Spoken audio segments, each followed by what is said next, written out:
Hello guys, welcome to Proxima What Ifs. So in this video, we will see, what if Izuku was Rimuru Tempest reborn with Ciel?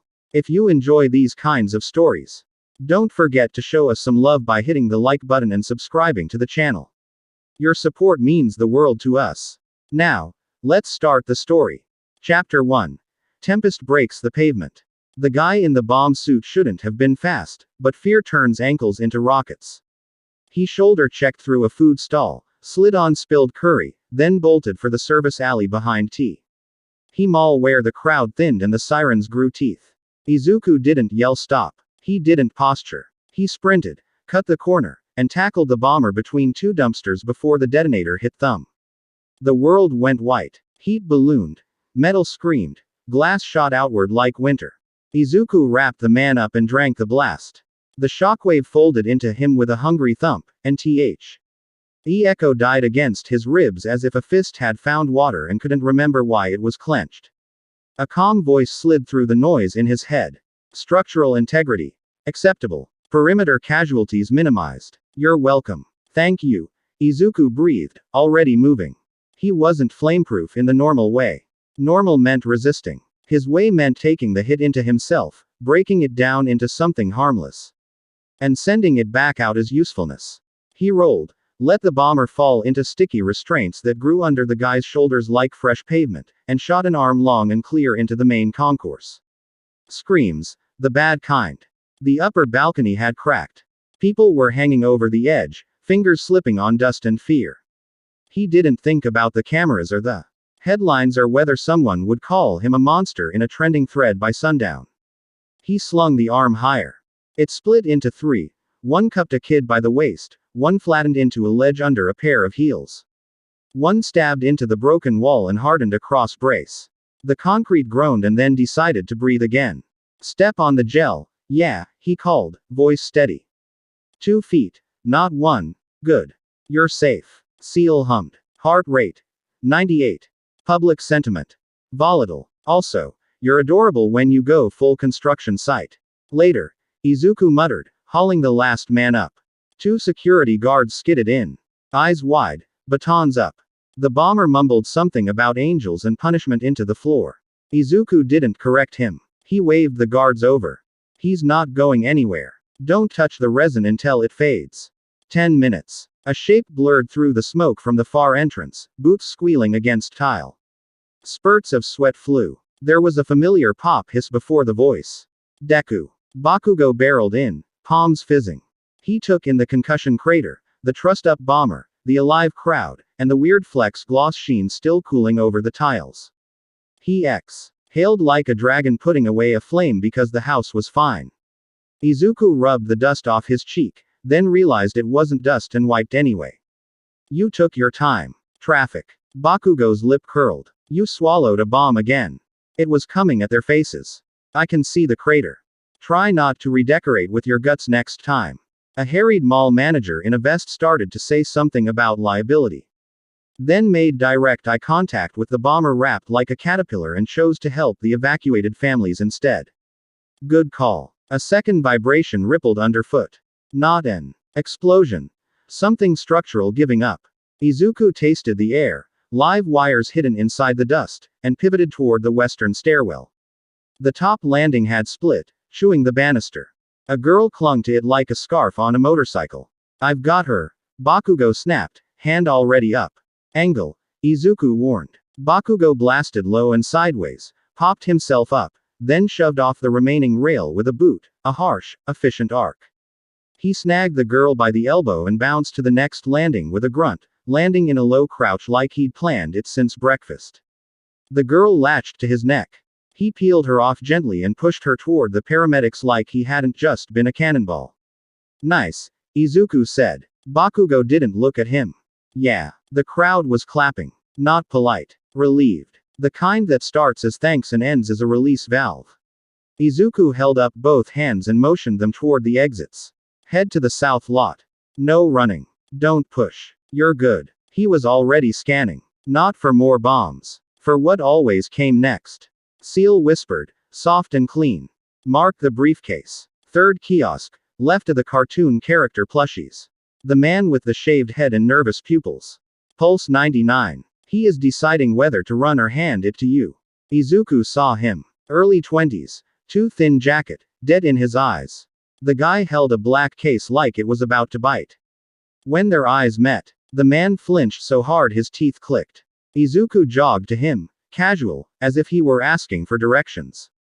Hey, that yours? A tiny shake. The guy's fingers tightened on the handle. His mouth opened. Shut.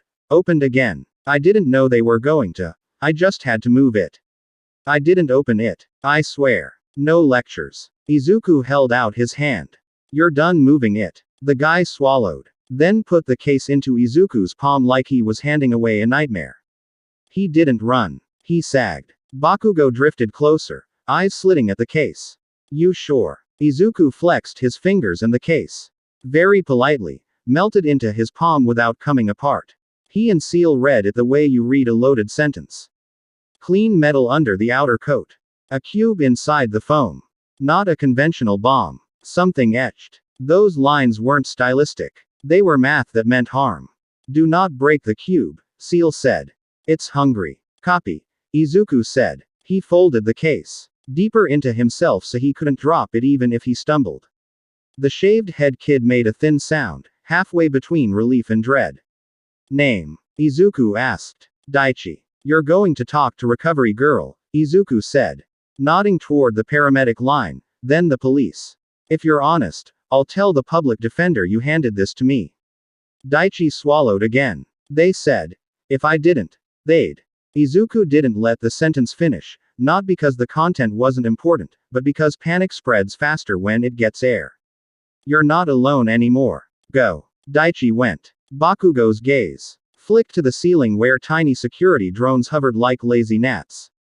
You're being watched. I know. Up on the roof of the parking structure across the street, a woman in a white suit watch. The zoom feeds from 3 angles at once, lips pressed thin. Shiori Kano didn't have the usual commission face. She didn't look like a politician. She looked like someone who's always halfway between a sprint and a prayer.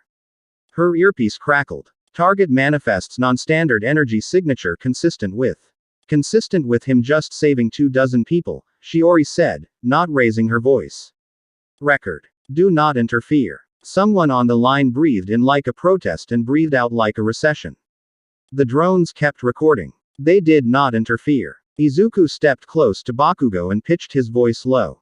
I need 5 minutes. Keep the area calm. Gonna eat lunch while you practice swallowing weird boxes. Yeah. If you smell ozone, move everyone 30 yards back. Comforting. Bakugo turned toward the crowd to shout orders with that brisk gravitas only he could get away with without sounding like a jerk. Izuku ducked into the service corridor with the busted fluorescents, breath steadying. Case nested inside his palm, Ciel unspooling numbers like silk. If you push against the etch at the corner there, you'll trigger a cascade. Which we don't want. We want it somewhere it can't hurt anyone. Neutralize. Repurpose. A beat. It wants to unsettle form. We'll make it soften harm. That fits. He sank the cube deeper until it was touching the place where his body and Ciel's logic talked without words. The etching almost sang. He let it sing until the music found no chorus to grow on, then shifted his internal structure, guided by Ciel's small murmurs, and offered it a new job. The hum became a purr. Not power now. Cushion. Pressure that used to crush choosing instead to cradle. He exhaled. In the concourse, people were settling. Kids cried in that hard, brave way that means they're done being terrified and now they're releasing stored rain. Ciel's tone changed. New ping. Not local. Clean. Sharp. Cataloging. We are on a list. Izuku felt it like a feeling before a storm. Not a threat yet. An attention. He looked up at the skylight, at the tiny crack lines webbing outward. He didn't wave at the sky, which would be weird. He just nodded. Because the habit of respect doesn't depend on whether the other thing has a face. He went back out. Ochako was there, hair stuck to her forehead, cheeks flushed, helping a mom herd a set of twins with matching dinosaur backpacks. She saw Izuku and breathed out like she'd been holding her lungs hostage. Hey, she said, stepping into his space just enough to check his eyes. You good? Yeah. He grinned. Then realized his mouth still had a touch of gloss. He scrubbed his lips with his wrist, which probably didn't help. Any nausea? I'm not the one who swallowed a bomb today. Yet. She flicked his shoulder. Don't. The mom squeezed Oshako's hand. Thank you. Then to Izuku. Shy but direct. Whatever you are, keep being it. He nodded. Nothing grand. Just the right size. A fresh siren grew loud. Police tape went up. The paramedics started triage for the dust inhalation folks. Izuku tapped the resin on the bomber's shoulders. It loosened and flowed into the floor, leaving skin unbroken. The guards flinched, then realized their prisoner wasn't going anywhere and adjusted their grips with quiet competence. The bomber looked at Izuku like a confession box. I didn't mean. I know, Izuku said. That doesn't make it okay. But you're alive. Decide what you'll do with that. The bomber cried on the tile for a while. Izuku let the guards handle the rest. Back. Yugo jerked his chin toward the west exit. Commission van incoming. 2 minutes. Of course. Gonna make you sign something.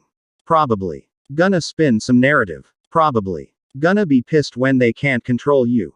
Izuku shrugged one shoulder. They can control me. I already told them how.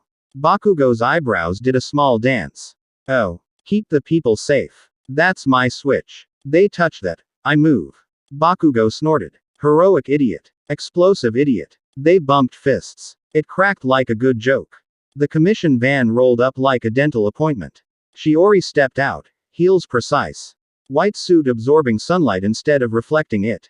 She took in the scene, the live feeds, the bomber, the civilians who were alive because of choices she couldn't put on a spreadsheet. Midoriya, she said. Director, he said. Not snide. Just naming. Licensed evaluation is next week, she said.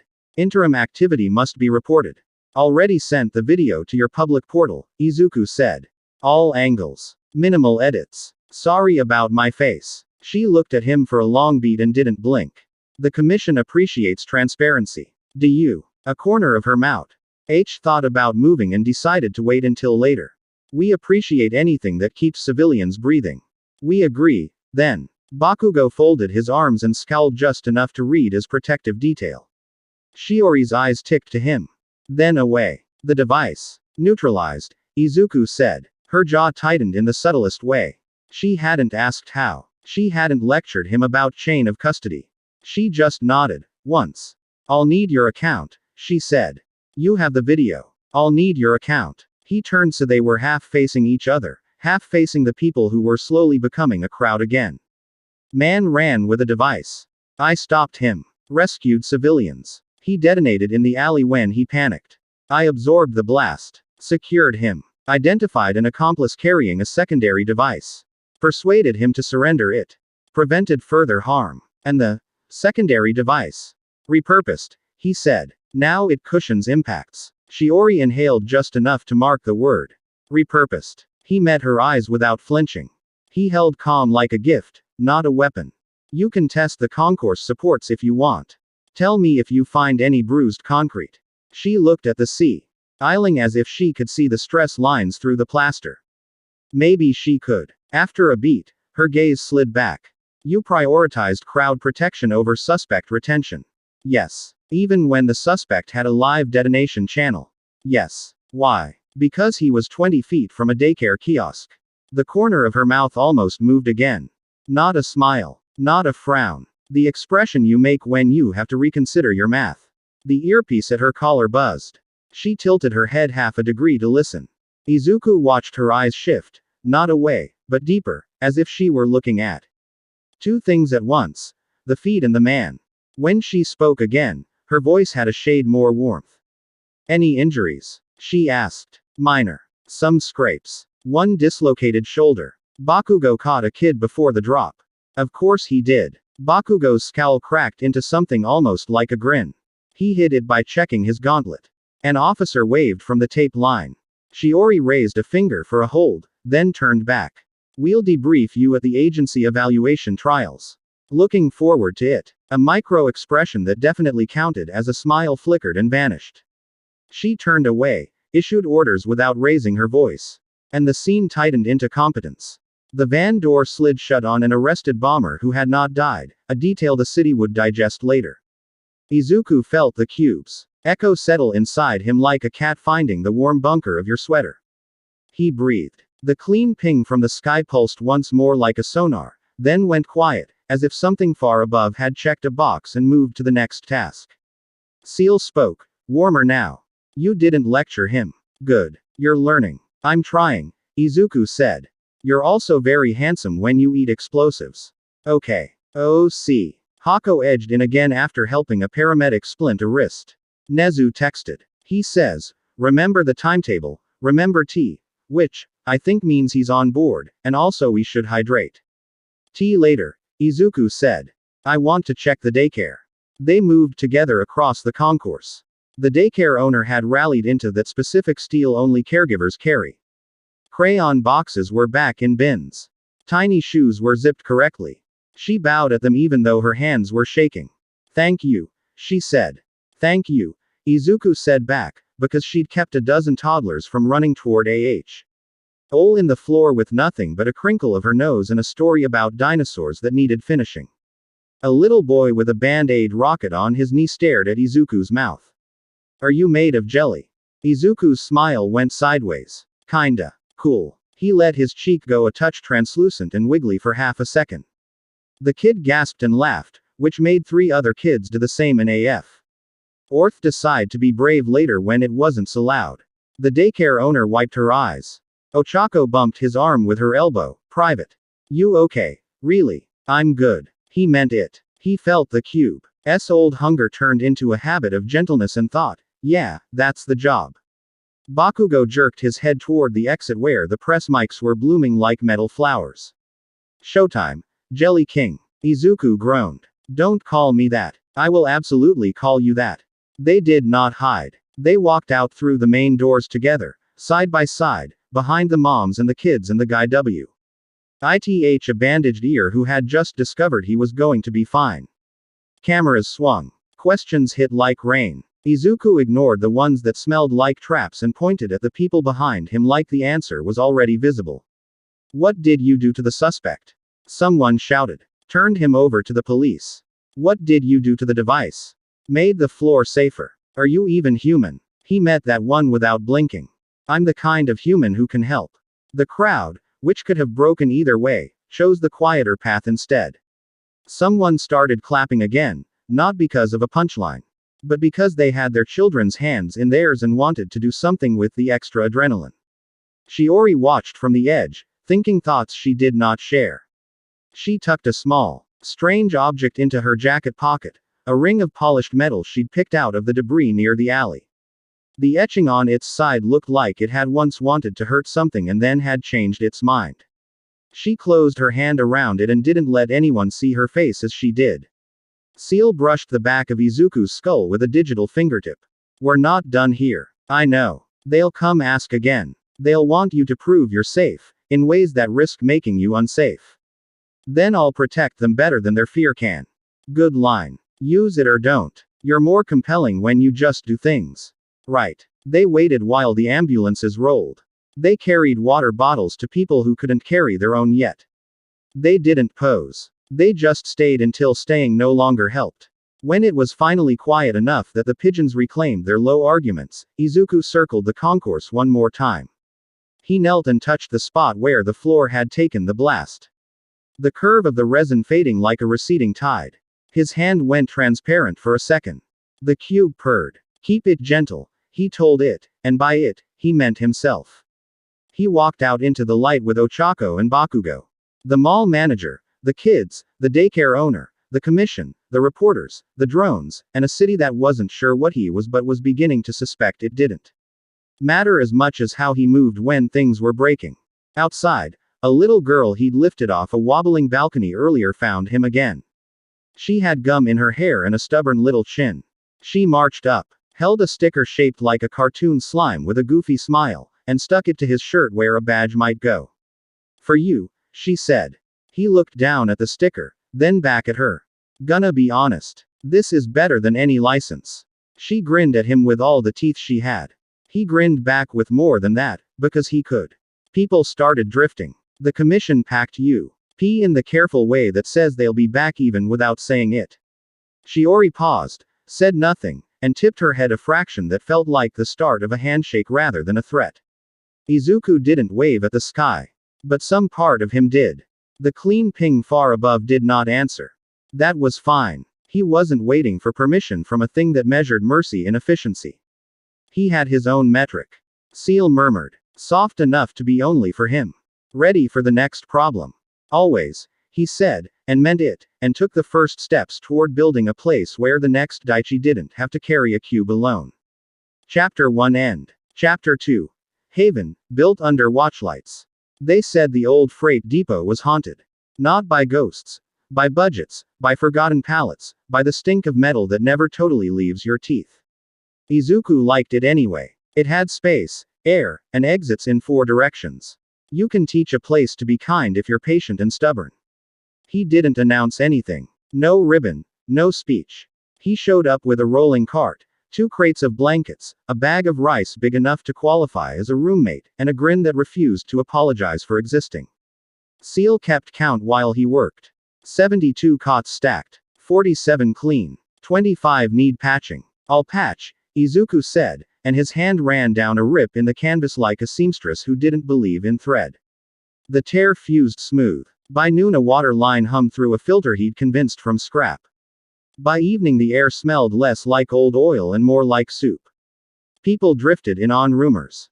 A heteromorph dad with ram horns and a toddler glued to his knee. A quirkless kid with a busted backpack and wrists tight with "Don't look at me." A villain on paper who had gone very still since his last court date and didn't know where to put his hands now that they were empty. Izuku set bowls on a folding table. If you're here, you're allowed to be here. That's the rule. A woman with fox ears watched him like she expected a hidden price. And what's the catch? You say if something's wrong, Izuku said, sliding her a bowl, and you help me fix it. Ciel clicked her tongue. He will also ask you to hydrate. Relentlessly. The woman's mouth twitched. Okay. Ochako arrived with a crate of donated hygiene kits and a look that said she would fight any god who tried to tax smiles. She passed out soap-like party favors and made a list on a clipboard that had lived many lives. Momo wheeled in a whiteboard, a box of markers, and a set of lockable cabinets because chaos without storage is just noise. Nezu wandered in last. Umbrella tucked under his arm though the sky was clear. He stopped near a half-finished row of cots and took the entire depot in with one glance. Nice bones, he said mildly. Little drafty, Izuku said, rolling his shoulders to stretch out the ache. But we're making it friendly. Nezu set a small thermos on a crate, flipped the lid, and poured 2 cups like they'd done this 100 times. Friendliness scales poorly without procedures. I've got procedures. Izuku nodded toward the whiteboard. On it, Momo had already sketched the beginnings of a flow. Intake right pointing arrow, meal right pointing arrow, med check right pointing arrow, casework right pointing arrow, sleep right pointing arrow, community hours. We'll be transparent. Logs, open door hours, health screenings, a monthly town hall anyone can speak at. And if you're worried about oversight. Nezu's ears perked. Am I? You are, Izuku said, and didn't make it combative. So, sit on it with us. Same table, same notes. Nezu's eyes crinkled at the corners. Most people request freedom from my curiosity. I'm requesting your curiosity with snacks. Izuku raised his cup. Help me make it real, not Deku's weird pet project. You'll find, Nezu said, clinking cups. I prefer my weird projects to succeed. They walked the space together. Izuku showed him the sleep area, the multi-faith quiet corner that was basically 2 curtains and a lamp, the tiny office nothing in it but a dented filing cabinet and an earnest plant Wilhelmina had insisted belonged to the vibe. Nezu asked the questions only someone who'd broken up 1,000 fights knew to ask. What happens when 2 clients both claim the same blanket? New blanket. Apology to both. The blanket's not the point. What happens when someone high drifts through yelling about cosmic worms? Offer food. Offer a cot. Offer a social worker's number on a card if they won't come in. Do not call the cops unless anyone's getting hurt. And what happens when the commission asks for your intake logs? Izuku sipped, thinking. We anonymize. If they want names, they can bring a warrant and a reason. Nezu hummed, satisfied and not. I'll come Thursdays, he said. We'll drink this TTH. At tastes like naming your mistakes out loud and argue about fire codes. Deal. People kept trickling in. Word travels weird and fast when the promise isn't a promise to fix you, just to give you a room where you can hear your own voice again. Bakugo showed up just before midnight with 3 hot plates, a bag of onions, and the exact face of a man who would rather swallow his own gauntlet than say, "I support you." So he chopped in silence and turned the onions into something that smelled like a working kitchen. "What's the budget?" he asked eventually, not looking up. "Soup, cots, light," Izuku said. "Everything after that is a luxury. And security." Me. Bakugo's mouth thinned. "You need bodies. Moneda's nonsense can be useful for once as glue. Kirishima can run nights. Sugar Rush can stack crates and eat leftovers. Jiro will hate it then love it and install a sound system we can yell through." Izuku smiled. "Ask them. You're the jelly boss. And you're the guy who yells into the sound system with credibility." He grunted. "Fine." At 2:17 a text from an unknown number pinged Oshako's phone. A pin drop. 2 blocks away. Basement door. 3 words. "She's in pieces." Ochako showed it to Izuku without a speech, and all the warmth of the depot shifted to cold clarity without losing its kindness. Ciel's voice dropped to a wire. "Probability map. Shi Hasaikai. Surgical cruelty. Room will be clean in the way only evil disinfects." Izuku grabbed a pack. Masks, gloves, a satchel with gear Momo had labeled, "No nonsense." He looked at Ochako and Momo. "Light and fast. Witness if we can. Non-lethal if possible. If not, we don't miss," Ochako said. They didn't roll out like soldiers. They walked like people who had enough reasons to keep a promise. The depot door side closed. Bakugo stayed. Hand on the ladle, eyes on the door, jaw tight. The basement under the pin drop had the sound of places that forgot what day it was. The lock asked for a key. Izuku offered it a better job as a paperclip and slid them in. The hallway was lined with silver. Sterile trays. The smell of lemon and denial. A man at a desk looked up as if annoyed by customers at a boutique. He reached for something under the table. Izuku's arm flowed over the desk, swallowed the hidden button, and grew handcuffs out of itself, snug, not cruel. "Good evening," Izuku said. The guy stared. "We're closed." Not to her. The room at the end didn't have a monster. It had a man in a lab coat with a tired back and a belief that ends justified means because he'd never had to hold the means like a child. He looked up when they entered, and his eyes slid off Izuku's face and landed on the girl on the table like she was a problem set and he'd just been interrupted before the good part.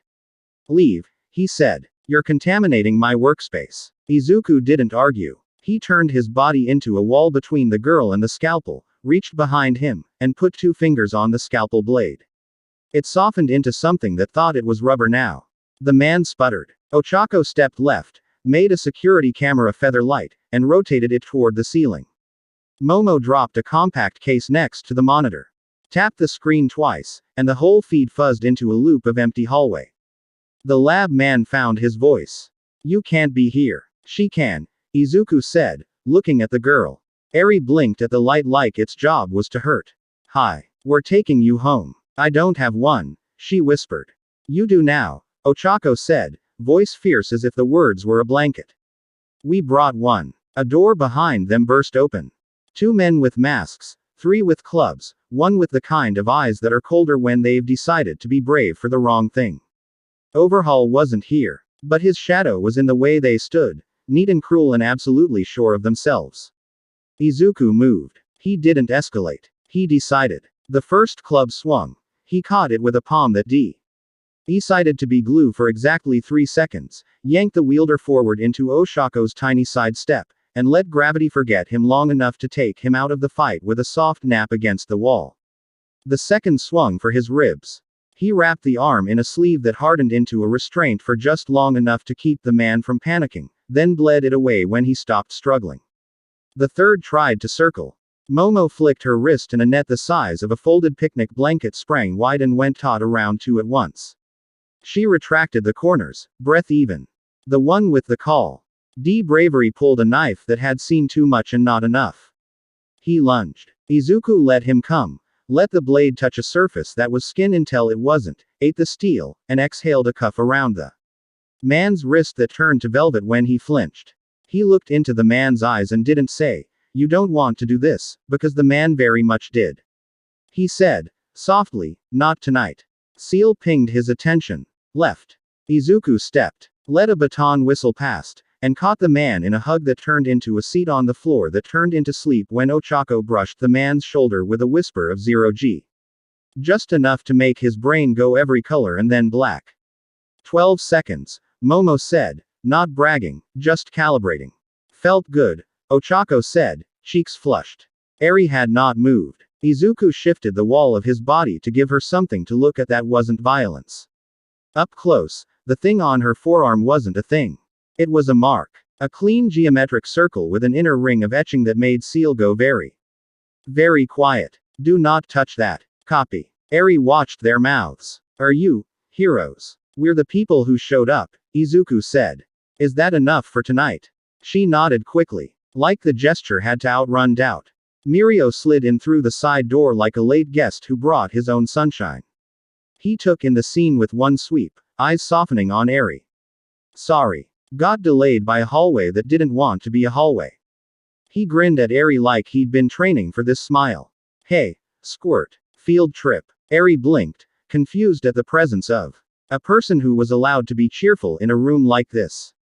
Field trip. We have blankets, Ochako said. And soup. And a quiet corner, Momo added, tapping her wristwatch. And rules we made ourselves. Eri's bottom lip trembled like it wanted to be brave and was exhausted. Izuku set his palm on the table near her hand without touching her. Come on, he said. Let's go home. They moved as a block. No heroics, no quips. Just a bubble of bodies around a small girl. The man in the lab coat sputtered again. You're interfering with a commission sanctioned. Don't, Ochako said, and Here was enough gravity in that one syllable that the man re-examined his life choices. On the way out, Izuku paused by a tray. Something on it hummed in the wrong way. A ring of polished metal with fine work inside the band. Not jewelry. A key. He slid it into himself gently, wrapped it like a fragile egg. Back at the depot, the air felt warmer. People made space like they'd been practicing Kinden's for years and were starved for places to use it. Eri sat between two cots, legs swinging, hands in her lap as if she were trying to keep them from ghosting away. Bakugo ladled soup like it had wronged him. He looked at Eri once and looked away like he'd cracked a rib. No pumpkins in this one, he said gruffly, which didn't clarify anything. Thank you, Eri said, small but audible. Nezu finished a note and closed his journal. We'll need a legal path, he said mildly. The right one. No headlines. We'll do the work, Momo said, already pulling up forms. Guardianship petitions, medical advocacy, commission notifications. I brought printer paper. You brought the printer, Ochako reminded her. I brought an entire office, Momo admitted, a little sheepish. It felt necessary. Eri ate quietly. After the third spoon, her shoulders lowered a fraction. After the fifth, she blinked like sleep had elbowed past fear. The fox-eared woman slid a blanket around Eri's back like shish. He'd been waiting her whole life to tuck someone in without asking anyone's permission. Izuku eased to the side door and pulled out the ring from the lab. Up close, the etching inside it wasn't a language he knew. It was a pressure. Ciel examined and didn't gossip. The pattern maps to the cube's family. Different application. Input expects blood or something blood-shaped. Output expects absence. Absence. Of you. Something cold and clean moved above the depot like a signal quietly whistling to itself. Izuku stepped under the doorframe and watched the sky that said nothing and everything. Think they're listening? He asked. They cataloged the pickup. Want me to wave? Let's not wave. They didn't sleep much. Paperwork bred while their backs were turned. Word of mouth turned into word of feed. By morning there were volunteers who'd heard from a friend, and by afternoon there were 3 reporters and a city inspector who swore he was just looking for unauthorized electrical. Izuku walked him through the breaker box and let him be as unhelpful as he needed to be to feel useful. The inspector left with a list of corrections and an expression that meant he'd be back with a donation for the pantry. The second night, Hasaikai decided to tax the neighborhood. They didn't declare it. They moved along the supply route with polite nods and heavy hands. A truck driver texted Ochako 3 emojis that meant, danger. Men, masks. Izuku told the kitchen to hold dinner for 20 minutes, told Kirishima to take the back door, told Jiro to keep the sound low and alert if she heard the wrong kind of footsteps. Then he and Momo stepped into the alley like it belonged to them. The men wore suits like they remembered when suits meant dignity. The leader had a smile that never touched his eyes. We are a service, he told Izuku. You want to operate, you pay the service that keeps the road quiet. Izuku studied him as if they were considering buying each other. How much for silence? He asked. The man quoted a number without blinking, the kind that turns soup into a luxury and cots into a joke. Izuku nodded. Here's a counteroffer. The man's smile sharpened. Oh, you leave, Izuku said. You stop touching kids. You go home and stare at your ceiling until you remember how to feel sorry. You never come back. One of the men snorted, too young to hide it. The leader's smile split to show teeth. You think you frighten me? I hope I don't, Izuku said. Frightened men make stupid moves. There was a beat where everyone decided who they were going to be next. The leader flicked 2 fingers. 3 men moved. Momo dropped a clamshell from her sleeve and stomped it. It spat a web that inflated midair into a lattice of rubbery triangles, not sticky, just confusing. Izuku stepped through the gaps like they'd practiced a dance, let a fist hit a shoulder that turned to cushion, let a knife sink into a surface that rethought being a surface, then expelled. The knives in a neat line that clattered harmless onto the asphalt. A gun cleared leather. Izuku was already there, hand around the barrel, skin flowing over the slide without locking it, warmth blay. Adding the aggression out of the metal so it forgot how to be a gun and remembered being ore. He handed the lump back to the man, palm open, not cruel. Bad hobby, he said. The leader didn't flinch. He reached inside his jacket and took out something small and familiar, a halo of polished metal with a taste that made Ciel hiss. Null halo variant. Designed to unname you. Izuku's jaw ticked. Yeah. No. He stepped in before the leader could click it active. The halo slid from the man's grip like it had found a better orbit and landed against Izuku's wrist. He fed it calm. It twitched and went to sleep. New rule. He told the alley. No divine trash on my block. The young one reached for a second piece. Kirishima, who had come around the corner like a happy brick, put a hand on the En's shoulder and smiled with every tooth he had. Nope. It wasn't bloody. It was definitive. In 12 seconds, 6 men realized they were wildly outmatched and decided their knees were useful after all. Izuku let them keep their dignity. He didn't drag them or pose on their backs. He just pointed to the street and shook his head once. Disappointed dad, no heat. Tell your boss we don't pay taxes to people who break children. He said. Tell him we have soup if he wants to apologize. They went. People on the block who'd been watching through curtains pretending to be blinds let the curtains drop. The alley exhaled. Ciel pinged the sky again. They're watching. Good, Izuku said. Let them record someone choosing the non-dramatic thing. Back at Haven, dinner waited. Bowls lined up like a choir. Eri sat between Ochako and Mirio, shoulders less like a trap, eyes a fraction louder. She showed Izuku a drawing she'd made. A stick figure with wobbly hair holding hands with a blob wearing a sticker crown.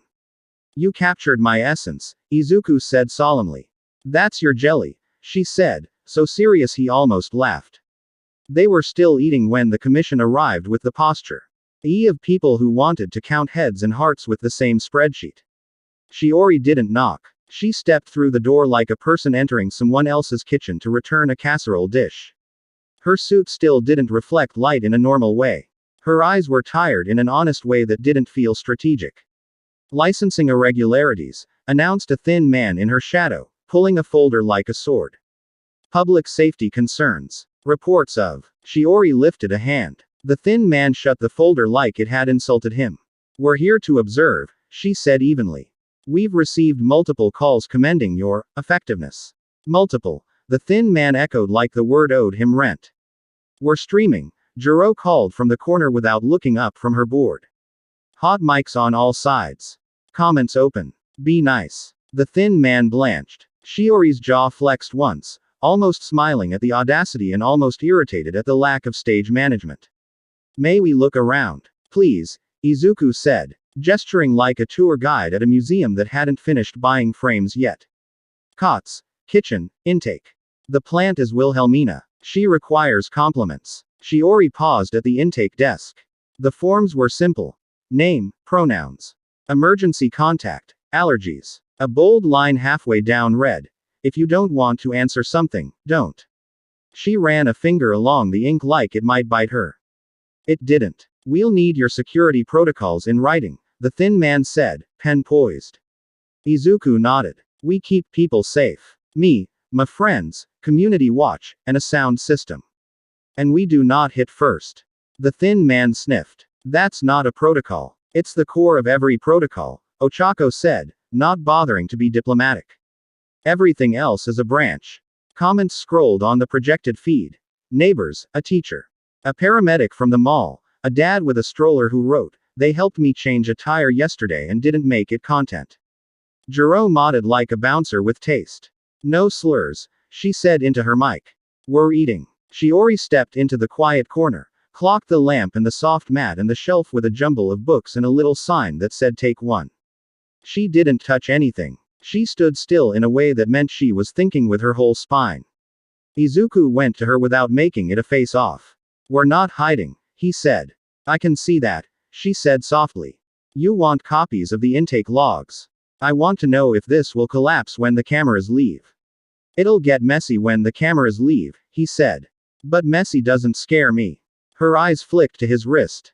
To the place where the null halo slept under his skin, to Eri at the table, to the door where the night breathed in and out like a dog listening to fireworks. She nodded once. "We'll schedule an evaluation," she said.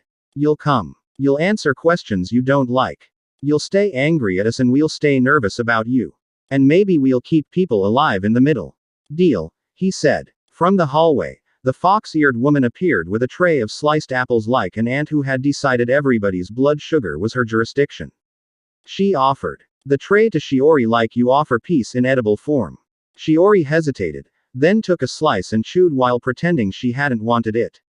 As the commission tour wound down, Izuku slipped into the small office and pulled the halo ring out again. The etching flared once, like a throat clearing. Ciel leaned in with the kind of attention she reserved for problems that thought they were clever. "It wants to erase your label. Not your shape. Names matter to it. Names matter to me," Izuku said. "We can teach it a different name to erase," Ciel mused. "Let it chew on harm, instead of you. You can do that. You can. I'll lend you the math." He set the ring on the desk. He didn't melt it or flex at it. He touched it with 2 fingers and thought about everything they'd done all day that nothing to do with winning and everything to do with choosing. He let the halo feel the quiet corner lamp, the taste of soup, the sharp breath Eri had taken before her first laugh. The ring hummed once, like a dog who'd been taught to bite and just learned it could be pet instead. The etching softened a hair. Shiori lingered in the doorway like a cloud that hadn't decided to rain. She saw the ring, saw the way Izuku held it. And something like recognition crossed her face. She reached into her pocket and took out an identical ring wrapped in a tissue like she couldn't bear touching it bare. She didn't step in. She held it in her palm like a bird and spoke without looking away from the halo on the desk. "We found one of those near the alley yesterday," she said. "Our lab got readings that made the room colder." "Null halo," he said. "Or its cousin. What does it do?" "Kills names." She looked at him then. "You're being poetic." "I'm being practical," he said. "If you can't name a thing, you can't ask it to stop. Or start. Or stay." She didn't argue. She held her ring the way you hold a small, loud memory. "We'll be back a lot," she said finally. "I figured," he said, and didn't ask her to be gentler. Because she already was trying. The commission left at 22:03 with fewer frowns than they'd brought in. The thin man forgot his folder and had to come back, which was foo. NNY for 20 seconds and then just sad. The depot breathed back down to normal. Eri fell asleep mid-page of a book about a rabbit who refuses bedtime, which felt on the nose and therefore perfect. Ochako and Izuku ended up on crate chairs in the side passage near the open door, knees almost touching, backs against cool brick. The night spilled in with the smells of wet cement and a leftover fry shop someone had turned into a shrine for ketchup. The whole city hummed in the distance like an animal settling into its nest. You did good, Ochako said. We did good, he corrected, and then tipped his head. How are you, really? Scared, she said. And stubborn. And, I made a budget spreadsheet so pretty I almost cried. He laughed, soft. Show me later. I'll cry too. She tapped his shin with her shoe, a little clink. When you told that guy, frightened men make stupid moves, I wanted to kiss you, which is probably a stupid move, so I did not. He didn't blink. Noted. I'm serious. So am I. They didn't kiss. They sat. The air had that relieved quality that happens when a building decides to be a home and then proves it once. Jiro noodled a melody no one asked for and everyone needed. Kirishima told a terrible joke at a volume only slightly illegal. Bakugo pretended to be asleep because the hospital called and he'd agreed to help on an early morning shift and thr. Owing soup ladles isn't a valid reason to miss a clock in. Izuku felt the clean ping again from above like a bureaucrat drawing a line through a name. He looked up at the slice of sky and shrugged as if to say, get in line. The ring on the desk purred a little in his bones. Ciel's voice unfurled, wry and fond. Your, no divine trash, policy is informal. I'll put it on the whiteboard. Under, snacks, or, rules. Both, he said, smiling. They stood together when the fox-eared woman shooed them toward bed with a, you can't pour from an empty ladle, tone. Izuku checked the lock, then ream. Embered locks don't keep out most of the things that matter and decided to trust the sound system, the neighbors, the soup, and the specific gravity of people who have decided to stay. Before sleep, he stopped by Eri's cot. A paper crown lay on the blanket next to her hand, Momo's doing. The crown said, Haven, in block letters that tried very hard to be straight and failed charmingly. Eri's fingers had smudged one corner. Izuku adjusted the blanket without waking her and set the halo ring on the desk across the room where it couldn't dream in the wrong direction. He passed Ochako in the hall. She touched his wrist once, quick. Like a habit they hadn't named yet. Good night, Jelly King. He groaned. Don't call me that. I will absolutely call you that. A breeze moved through the depot, carrying 1,000 small sounds of 100 exhausted people doing their best. It smelled like onions and paper and crayons and the end of a bad day that didn't drag its claws into tomorrow. Izuku lay down on a cot that complained cheerfully. He stared at the ceiling that had decided not to leak and listened to the city and the quiet. Ciel traced tiny equations on the inside of his skull lick. Someone drawing hearts on the fogged window of a train. He slept how people sleep when they're not done but they've earned the pause. Outside, the streetlights blinked at whatever watches from too far to no texture. The watchlight blinked back. Haven kept breathing. Chapter 2 end. Chapter 3. Trial by choir. The stadium smelled like freshly hosed concrete and someone's very nervous popcorn machine. They'd shoved the hero evaluations into a public spectacle because of course they had. Seats packed, cameras on cranes, a drone swarm winking like a glitter cloud trying to act professional. The commission called it transparency. Jiro called it ratings. Izuku stood in the tunnel with Ochako retying his gauntlet strap like she did not trust Velcro as a concept. Momo ran a finger down a checklist and didn't glance up when she said, breathe. He did. Ciel did too, in her way. Respiration synced. She murmured. If you pass out on television, we have bigger problems than licensing.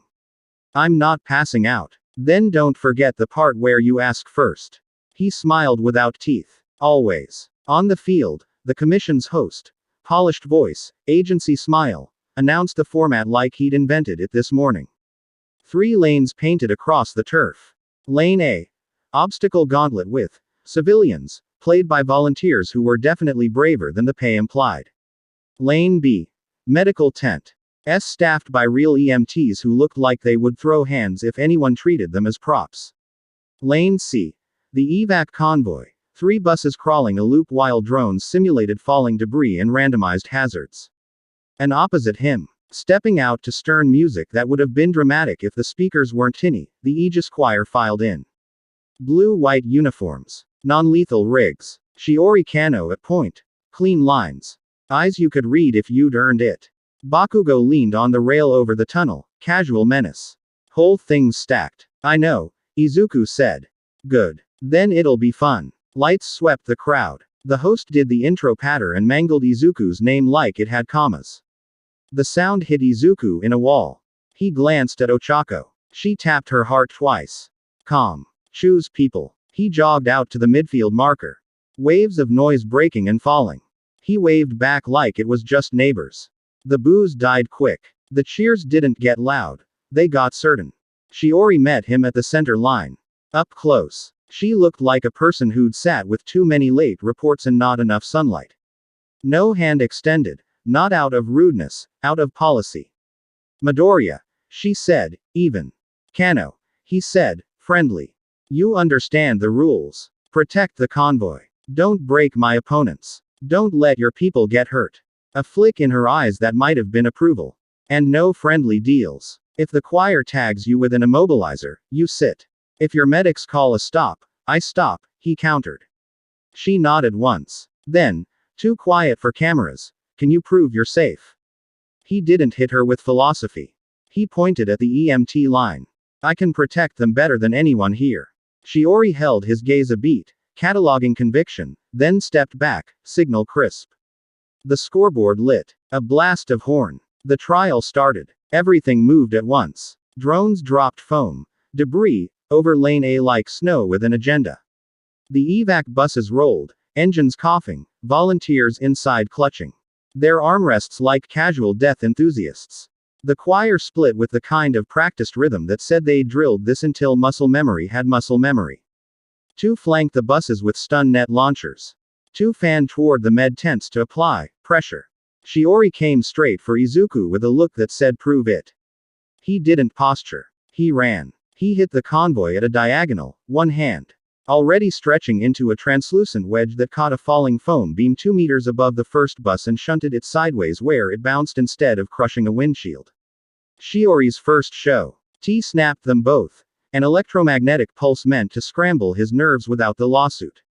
The pulse hit his shoulder, fizzed, and he breathed it in, tasting metal and intent, and exhaled it as a flutter of soft light that drifted down over the bus windows like dust caught in sun.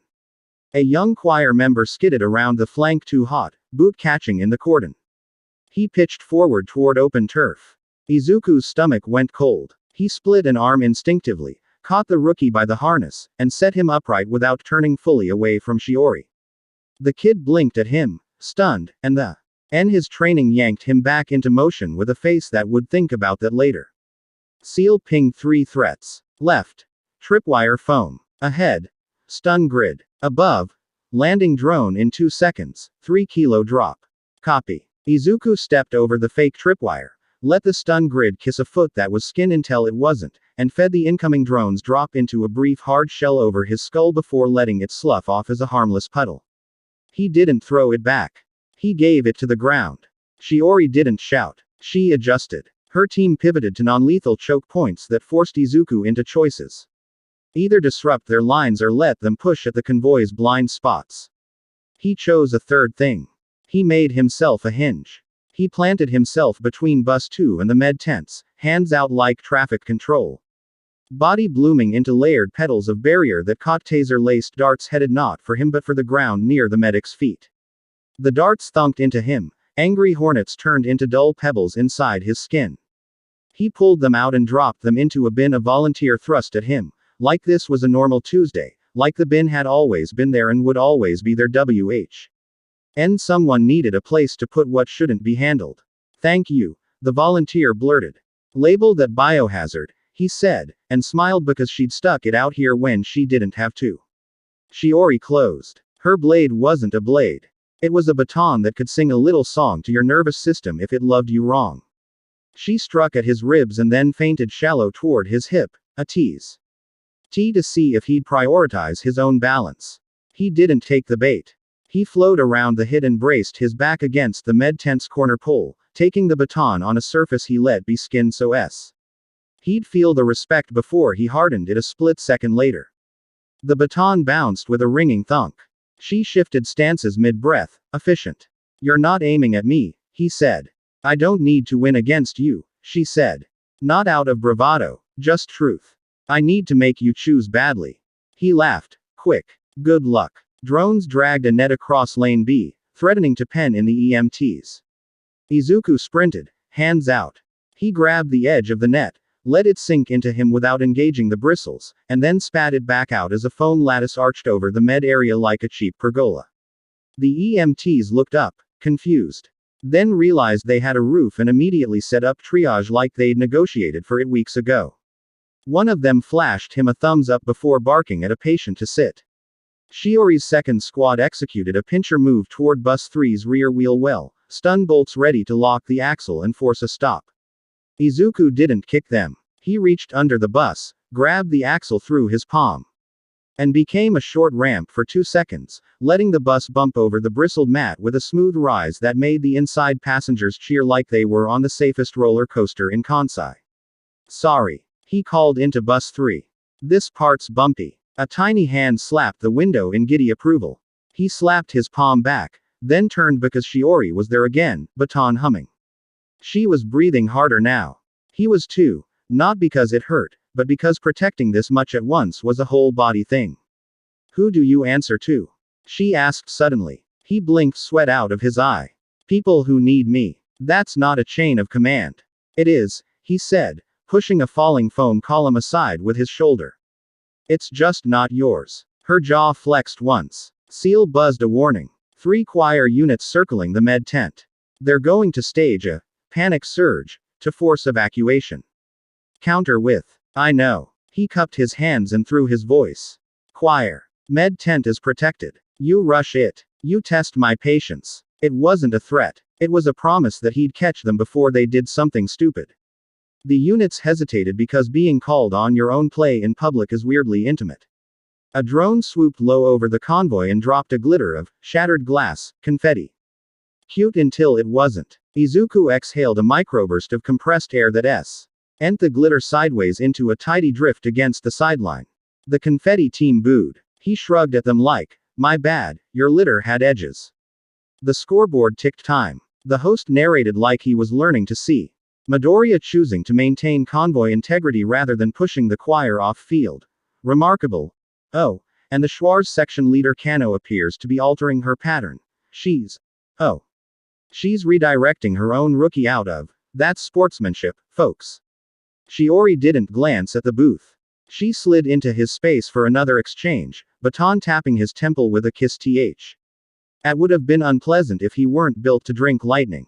He took it, blinked the spark out, and used the microsecond of contact to say, very soft, this isn't me versus you. Everything out here is you versus everyone else. She said, not cruel. Only if I play it that way. He turned his back on her, which was either the dumbest flex or the only argument that mattered. He stepped into a stream of mock rubble and caught a stumbling volunteer. Grandpa. Brave, stubborn, hand light on a thin elbow.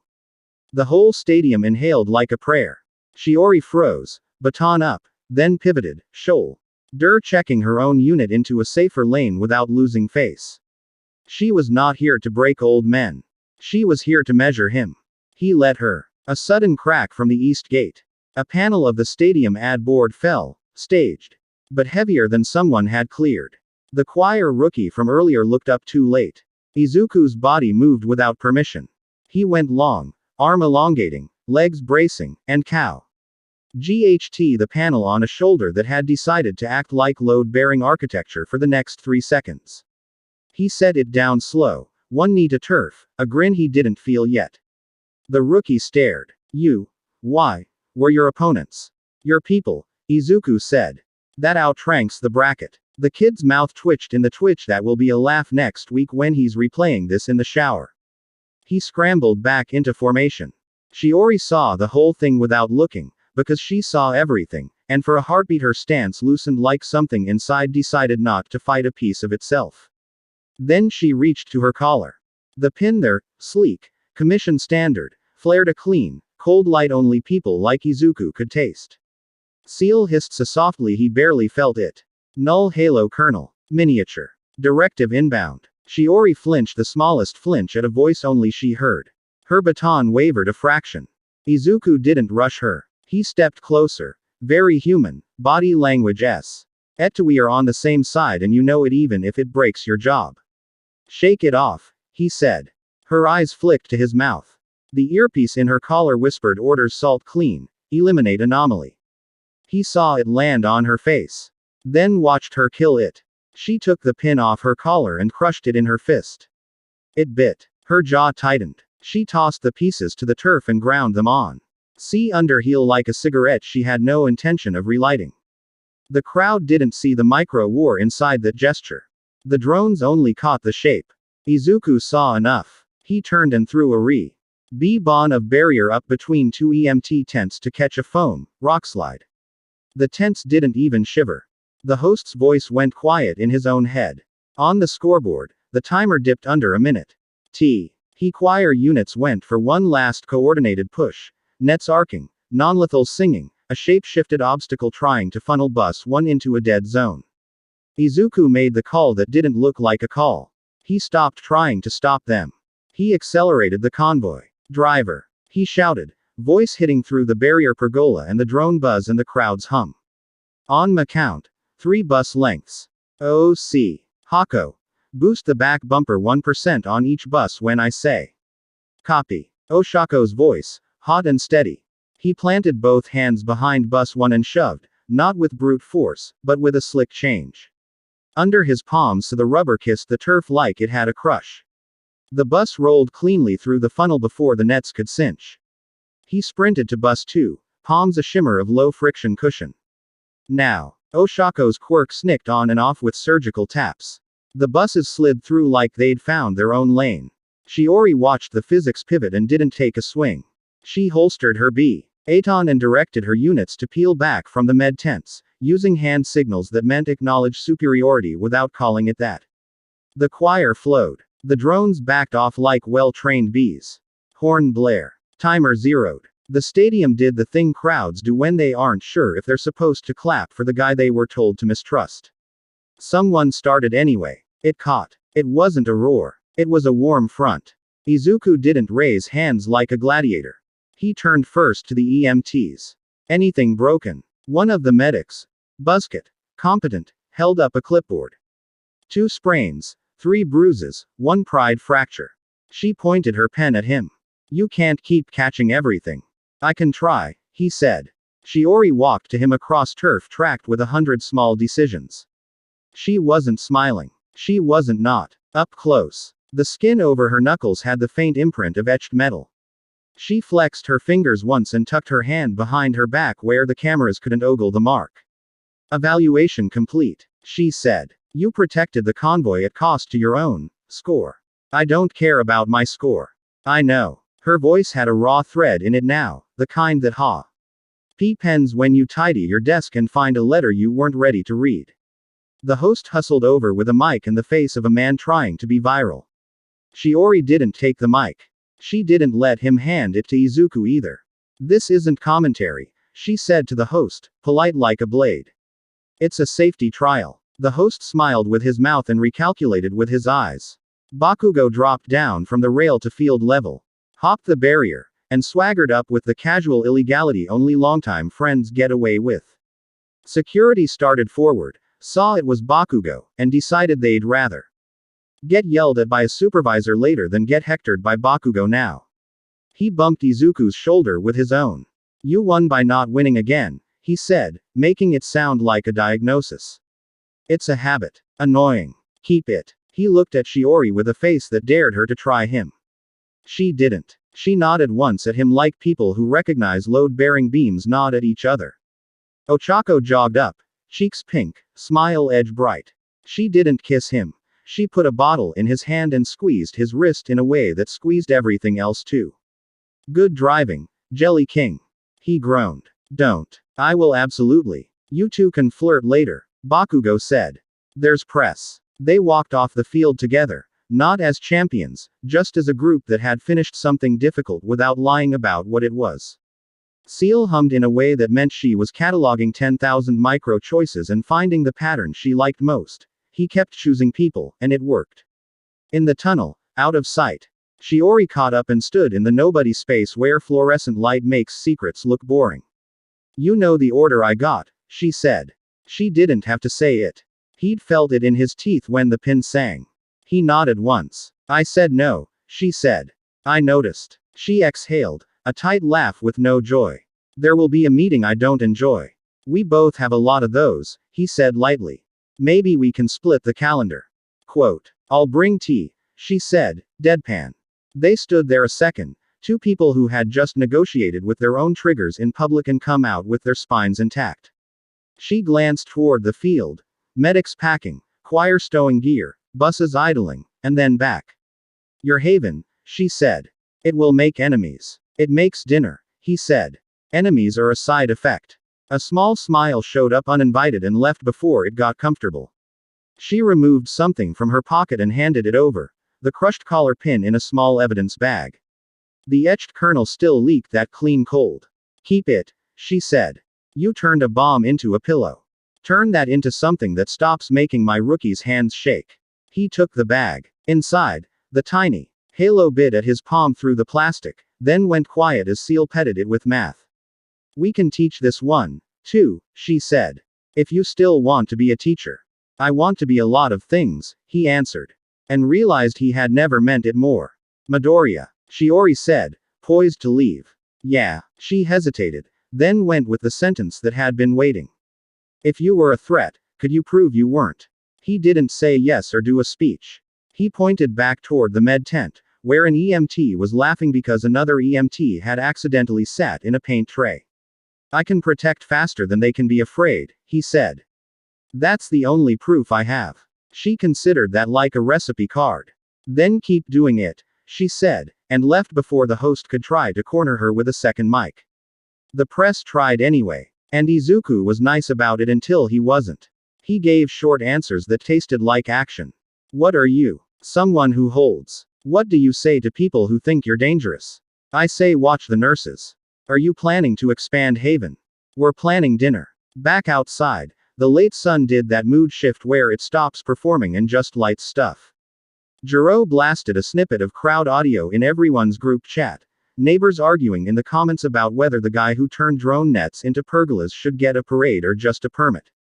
Curious. Hima replied with 50 flex emojis and a picture of the soup line. On the walk back, Ochako fell in beside Izuku, chin up, smile tired in the good way. You looked good out there, she said. I looked like a traffic cone with opinions. Exactly. They hit the sidewalk. People in line at a kebab cart clapped awkwardly like, hey, we don't want to make this weird, but we saw the thing and our chests feel funny. Izuku waved with the same hand he'd used to steady the bus and asked the guy at the cart if he had a loner onion. The guy grinned and bagged too. Halfway back to Haven, the air went crisp and clean, like a glass rim ringing after a tap. Izuku paused under a streetlight with a sticker that said call your mom. He felt the attention again, the cataloging from high above.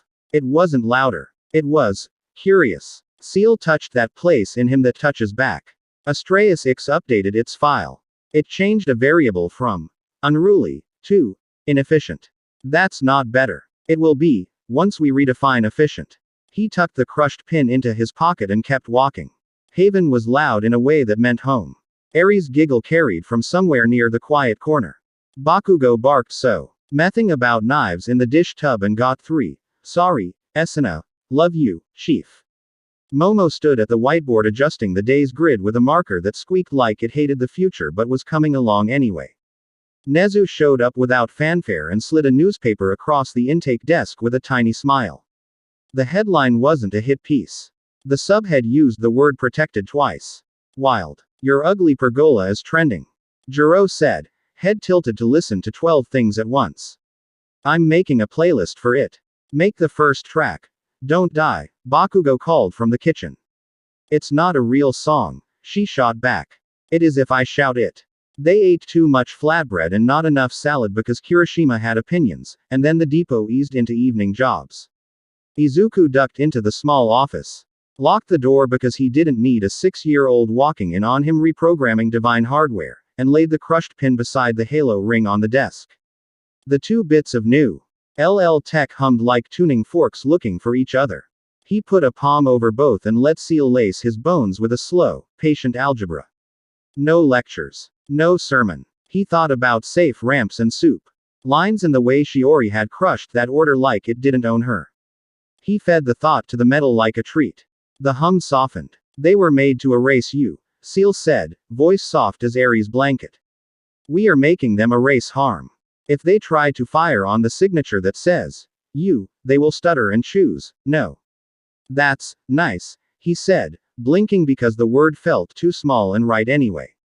It's also very funny, Ciel added, smug. He laughed quietly. Yeah. Ochako slid into the doorway without knocking because she earned that right somewhere between the basement and the buses. She watched him work. Watched the way his shoulders let go when the hum shifted. How's your skull? She asked. Less echo, he said. She stepped in and set a bottle on the desk and didn't make any part of it weird. Tomorrow. The commission is going to try a new angle, she said.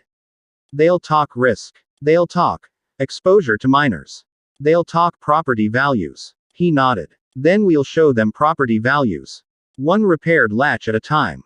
She smiled. I wanted to kiss you on the field, she blurted, cheeks pinking. Right when you ramped the buses. He blinked. That would have made for great television. Yeah, she said, cringing at the thought. Let's not give them that cutaway. We can write our own cutaways, he said, which was a line that shouldn't have worked and did. She bumped his shoulder with hers. Later. Later. He echoed. A shadow filled the doorway behind her. Shiori. She didn't step in. She didn't look at their shoulders, which were guilty of proximity. One more thing, she said. Yeah. She held up her phone. On it, a freeze frame of the rookie she'd redirected out of a bad lane. The kid's eyes were wide and proud and a little destroyed by gratitude. He is going to send you a thank you letter he'll never show anyone, she said. I'm telling you so you don't have to pretend to be surprised. He found himself grinning. Tell him I'm terrible at pretending. I've noticed. She tucked the phone away. The Aegis Choir is off your back for a week, she said. Don't make me regret it. I'll try, he said, honestly. She left like a meta leaving a scene before the credits. Ochako exhaled. She's trying. She is, he said. He put the halo ring and the crushed pin into a tin labeled cookies because Bakugo would never look there, and locked the drawer. The depot's sounds braided into a rope that would hold through whatever wind blew next. Laughter. Clatter. Jiro's baseline. Someone crying soft into a borrowed sleeve. The hiss of a shower that decided to work one more day. Outside, the sky did not blink back this time. It watched. That was fine. Watching is step one before learning. He walked the floor once, checking lock. KS he didn't fully believe in and faces he very much did. He said goodnight to Wilhelmina the plant because you hurt less when someone thinks to say your name. Eri had taped a drawing to the wall near his cot. The buses, the net pergola. A stick choir with a wonky baton, and a blob with a crown that said Haven. He stuck his sticker badge next to it. Ciel's voice went warm and drowsy. You know you defined king today. How? King of asking first. King of catching. King of not making anyone smaller just to feel big. He flushed, annoyed and pleased. That's not a real title. It is if you keep wearing it. He lay down. In that nice sideways dropout just before sleep, he remembered the way Shiori's knuckles had looked when she ground that order into the turf. He smiled at the ceiling. No one had to clap. No orchestra swelled. Nothing announced anything. In a depot that had decided to be gentle, surrounded by people who were learning that safety can be a practice, not a favor, Izuku slept like the next day would be work and he was ready to show up. Chapter 3 End. Chapter 4. Blue Vow, Red Line. Morning started with pancakes and ended with a man trying to plant a bomb in the soup line. Jiro heard it first. Not the click, the pattern. She froze with a spatula mid-flip and tilted her head like a radio searching for a station that swore it wasn't on. Steps are wrong, she muttered. Which ones? Bakugo asked. Already moving. Blue jacket, sunglasses in the shade. He keeps taking the same 4 counts and resetting like he's waiting for a cue. Blue jacket drifted past the donation shelf. Past the quiet corner lamp. Past Wilhelmina the plant who judged no one. He smiled at the fox-eared woman, nodded at Eri with a dead man's hands, and palmed a flat disc from his pocket. Jiro's spatula hit the counter like a pistol crack. Left hand. Izuku didn't sprint. Sprinting makes other people run. He walked the way doctors do when they've seen worse and intend to make this one better. The disc touched the underside of the folding table leg. Izuku's hand was already there, palm open, gentle. The disc slid into him like a coin dropping into water. He patted the table's metal foot as if thanking it for its service. Blue Jacket tried to turn into a shrug and bumped straight into Bakugo. Two forearms like rebar. Face like an expired firework. You lost? Bakugo asked. Blue Jacket blinked too slow. Then lunged for a second disc. It never reached the table. It stuck in a palm that wasn't a palm anymore. Not today, Izuku said. Ciel's voice slid cool and level. Triggered if separated from owner by 3 meters. You already ended it by caring. Cute. Thanks, he breathed, and then louder, to the room, all good. Nothing to see. Someone tried to donate a bad gadget. I accepted it. Haven didn't panic, because Haven had learned the trick. A panic is a bad guest. You don't feed it. People kept serving pancakes, just faster. Kirishima lifted 2 toddlers like they were kettlebells with opinions. Ochako moved the line with palm touches and a smile that turned street grit into grace. Momo slid a mesh curtain closed around the intake desk and started taking statements in a voice that wrung truth out of lies without breaking either. Jiro toggled the stream from kitchen chill to front cam with 1 tap. The number of live watchers went vertical like a bad stock curve on a good day. Comments popped. Haven under attack. Stay safe. I can bring batteries. Who's making pancakes? Are those chocolate chips? PLS recipe. Blue Jacket stared at Izuku as if he were a wardrobe malfunction. Then he threw his hands up dramatically and shouted, he attacked me. Loud and wrong, which is when 3 guys at the door pushed in, shouting the same thing with identical timing. Like theater. Like a riot people emailed around beforehand. A whisper of wrong slid across the floor, boots that didn't scuff because they were rented. The thin commission man Fro. M last night appeared in the doorway with 2 independent safety auditors, who smelled like new laminate and old fear. Behind them, 2 camera crews who knew where to be before anyone called. False flag, gift wrapped. Izuku could have played defense. He could have hustled Blue Jacket into the hall and let the stream cut to black while he chewed down frustration. He could have made it neat. He didn't. He took a breath that felt like stepping off a roof and did the thing nobody on the script expected. He walked to the middle of the depot, climbed onto a crate, tapped the mic Jiro handed him, and lifted his voice just enough to carry. Haven is me, he said. If you want a target, show up in daylight. Jiro swung the stream to full send. Chat went all caps. The thin commission man's smile trembled like a Jenga tower. The auditors exchanged a look that could have been a text message. Blue Jacket, realizing the improv wasn't going his way, dove for the mesh curtain where the intake forms lived. He didn't make it. A band of air folded him backward. Oshako's 2 fingers flicked down, then up, tiny imperious conductor gesture. He floated long enough for Kirishima to position a cot under him like a considerate bouncer. He landed on soft. Respect my linens, the fox-eared woman scolded him, folding a towel with aggressive neatness. Izuku hopped down and looked straight into the nearest camera. We do not hide, he said. We do not sell data. We do not tax fear. We feed it pancakes and ask it to go outside. The thin commission man flinched like the sentence had slapped him. He pointed the tip of his folder at Izuku's chest. Sir, your unlicensed activities have attracted unlicensed individuals who could destabilize a neighborhood and. Shiori walked in. No sirens. No music. No, I object. She just entered like a truth. Choir jacket off. Shirt sleeves rolled. A folder tucked under her arm. Rubber band around it as if she trusted rubber bands more than bureaucracy. Her face was the calm that studio anchors fake and field medics earn. Stop talking, she told the thin man. He did, excellence of training suddenly bumping into excellence of leadership. She turned to Izuku and spoke low. Not secretive, respectful. I have files. And I have. He wiggled his palm. Someone's party favor and a headache. Her mouth thought about being a smile, decided to be a grimace. She set the folder on the intake desk and flipped it open as if it might try to bite. Inside, coffee-stained emails, cash transfer screenshots, a scatter of risk assessment memos that SP held out a choreography of riots and compliance checks designed to fail. Jiro aimed a camera. Shiori put a hand over it.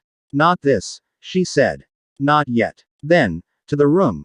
Your stream can keep rolling. People should see this place. But these, she tapped the papers, go to a judge, not the timeline. You breaking ranks? Bakugo asked, leaning in the doorway like a wolf who learned good manners to be allowed inside. Protecting civilians, Shiori said, and the word had a weight it didn't carry at pressers. Sometimes that means protecting them from us. The thin man tried to touch the folder. Bakugo very gently put a ladle on his wrist. No. Ciel brushed Izuku's mind, warm and clinical. He had 2 more discs.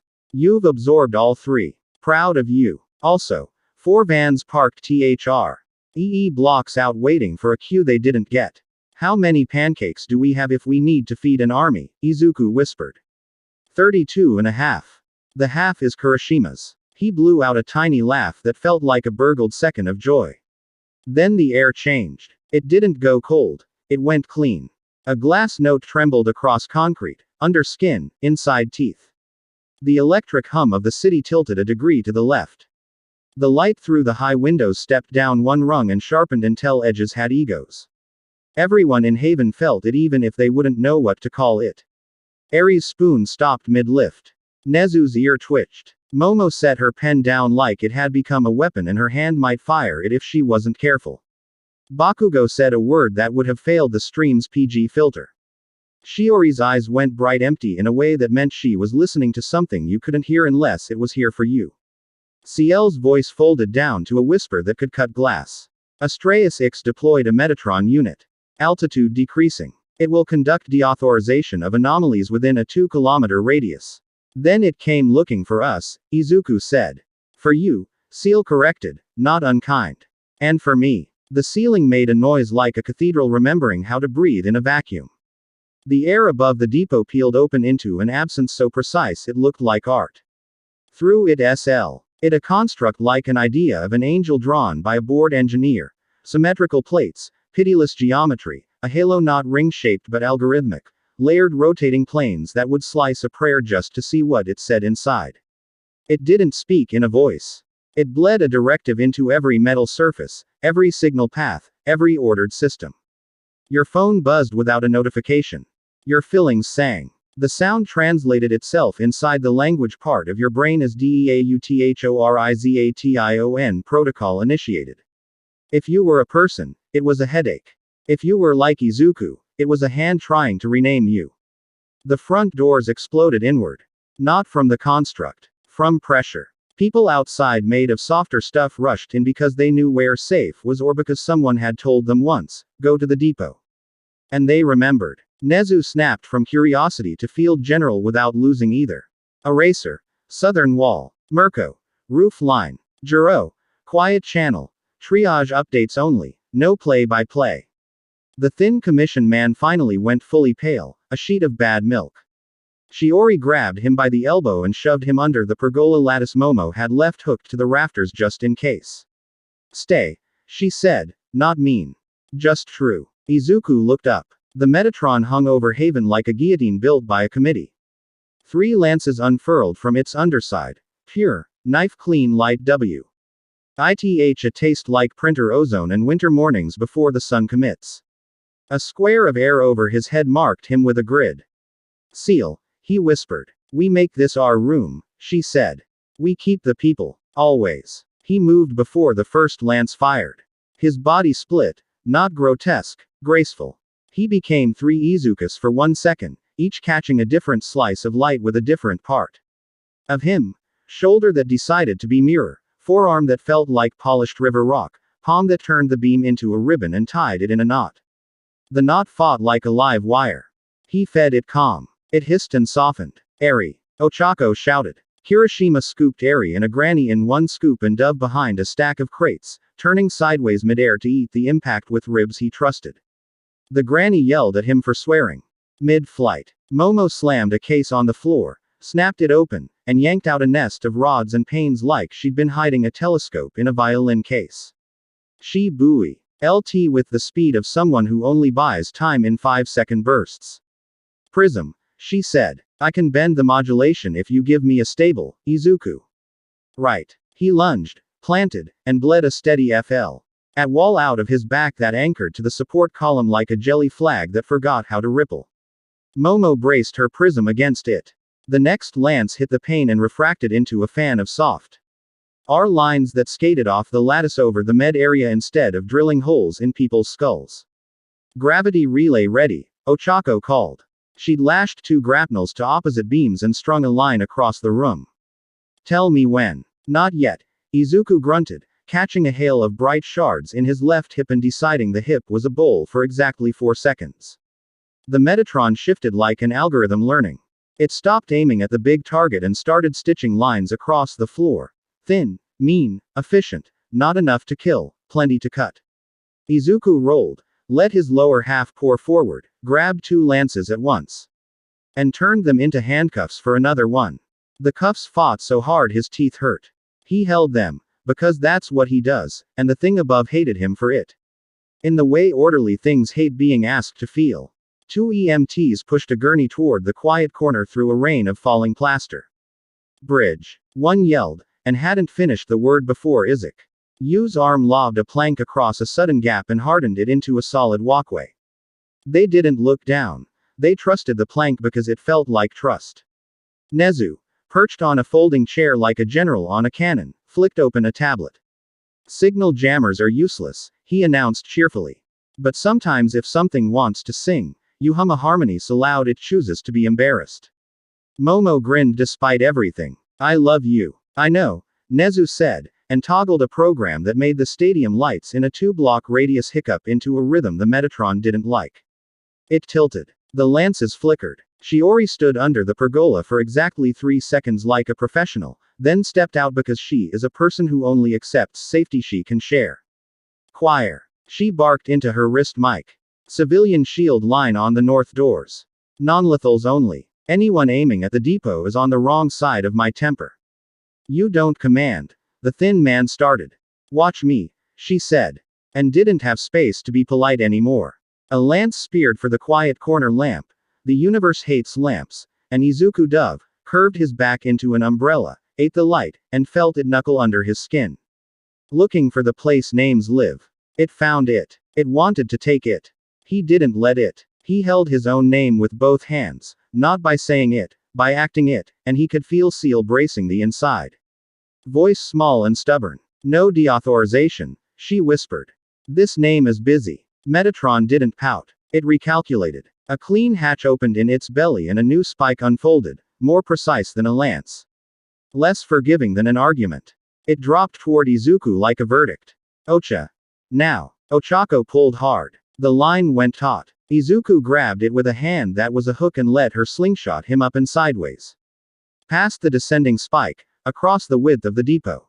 He hit the opposite wall like a comet that respected drywall, launched back off it with a boot that turned to spring for one push. And crashed into the spike at an angle that shared the force with the whole structure rather than eating it. The spike didn't break. It punched through him. For a moment. The world narrowed to white in numbers and the sound a human body doesn't usually make. He felt the spike trying to unwind the logic inside him, the quiet thread of Ciel's presence, the ring in the desk drawer. The way Eri laughs when soup is good. He did not give those up. He let the spike through the meat and then decided what it was now. Coil, he heard himself say, voice rough. Good, Ciel breathed, very calm suddenly. Make it a coil. The spike bent inside him like it had heard a better idea. It spiraled, not tight, gentle. He grabbed both ends, pain distant and loud and irrelevant, ND stretched it until it circled the Metatron's waist like a belt built by a liar. The coil pulsed. A ring of absence bloomed, humming. The construct fought gravity and lost a little of it. Anchor. Momo shouted, shoving a spike of her own into the floor and clipping the coil with something that didn't exist 5 seconds ago. Backup anchor. Kirishima roared, slamming himself into a human wedge against the same point.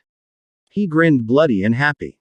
I got you. The Metatron's halo flared. It tried to lift. The coil held. The floor groaned. The beam over the kitchen cracked. Bakugo looked at it like you look at your first car when it coughs. Oh, hell no. He tore off his gauntlets, flipped a latch he'd built himself, and pulled out 2 grenades that weren't grenades. Vacuum safe burst, he said to no one, and everyone heard. Shaped inward. I detonate in the coil. You cover the shock. You're not detonating yourself, Ochako snapped. I said burst, round face. Izuku, cheeks gray, mouth set, nodded. I can hold a bowl. Bakugo's grin cut his face into something beautiful and dumb. You always do. He stepped to the coil, kissed his teeth like a ritual no one taught him, and slid in up to his wrists. On 3. 1. 2. Izuku said. Bakugo blew the burst on. 2. Because he is who he is. It didn't sound like an explosion. It sounded like the air remembering it could go home. The coil snapped tight, compressing the blast inward. Izuku threw a bowl over it. Both hands, both shoulders, his ribs, his will. The Metatron pinwheeled against the tether like a toy on a string. Halo misaligning for the first time since it learned to judge. The burst had no flame. It didn't tear. It pushed. Windows outside sighed and then realized they were fine. The pergola shivered but didn't drop. The coil glowed with a knot color that tasted like clean water. The Metatron's lances guttered and retracted, then shot back out frantic and missed because someone had taught it geometry but no one had taught it panic. Again. Bakugo barked. Giddy now, hair smoking. I got one more polite bang. Do it, Izuku said, voice ground low. Bakugo set the second device, eyes narrowed to weapon slits. He blew it, and the coil sang in a frequency that made the streetlights go, oh, and the Metatron's halo stutter like a caught fan. The construct crashed to one knee, if you can call a plane of hovering math kneeling. It had to choose. Maintain form or maintain field. It chose wrong for the first time. Shiori, Nezu said, eyes like knives in tea. If you have any choir rookies who want to learn what good looks like. It's today. Shiori didn't answer. She was already whistling a cadence on 2 fingers, sharp and clean. Aegis choir. Her half at least, fan to the north doors, shields up. Bodies in the space where panic wants to live. They formed a corridor for civilians to move through. No shoves, no hero poses, just work. Izuku felt the construct's logic reach for him. Again, as if it couldn't believe a person would refuse a definition this elegant. He felt Ciel stand taller. Let it measure mercy, she said. Then make it do math no one taught it. Consent network, he asked. Later. Right now, no sermon. Just demonstrate. He tightened the coil around the Metatron's waist. Not cruel. Firm. He angled it toward the sky like offering a door to a guest who'd lasted too long at the party. Go. He told it. And meant it. Don't come back with knives. The halo spun slow, then slower, like a thought losing velocity. A last clean lance snapped out of reflex and came for Eri. He didn't think. He moved. The lance hit him in the side where the first spike had gone. He turned it to thread mid-entry, let it wrap his ribs, and kept going. He was out of tricks and a new one. He kissed the lance with the taste he'd taught the halo ring. Names matter, harm doesn't. The lance hissed, confused, and died. Bakugo laughed like violence had finished eating shame and left the bones. That's my boy. The Metatron pushed up, jerking against the tether. The coil held for one more second, just enough. Ciel whispered now. Izuku breathed out and turned the coil to glass. Not fragile glass. Museum glass. It rang, once, bright and clean, and the tether snapped not because it broke, but because the construct realized it had been drawn into a frame. It shot upward, awkward, embarrassed like Nezu wanted, and vanished through the hole it had made. The hole healed behind it with a sound like a zipper, which shouldn't have comforted anyone and somehow did. Silence followed, real silence. The kind that lets you hear your heart argue about what to do next. Then the depot exhaled. People cried the way you do when you didn't and then did. Chairs creaked. The fox-aired woman slapped Bakugo's shoulder because his hair was smoking again. Bakugo scowled at her like don't make this tender and accepted it anyway. Izuku sagged and would have gone down if Ochako hadn't been there already, hand on his elbow. Gravity tuned to, nope. She guided him to a cot like the world had tightened to just 2 people and a job. Let me see, she said, not a question. It's not. He started, because reflex is dumb. And she shot him a look that burned the rest of the sentence. She cut his shirt with scissors Momo had sterilized a lifetime ago. The wound wasn't tidy. The edges were glass clean and jelly messy at the same time, as if the world couldn't pick a texture.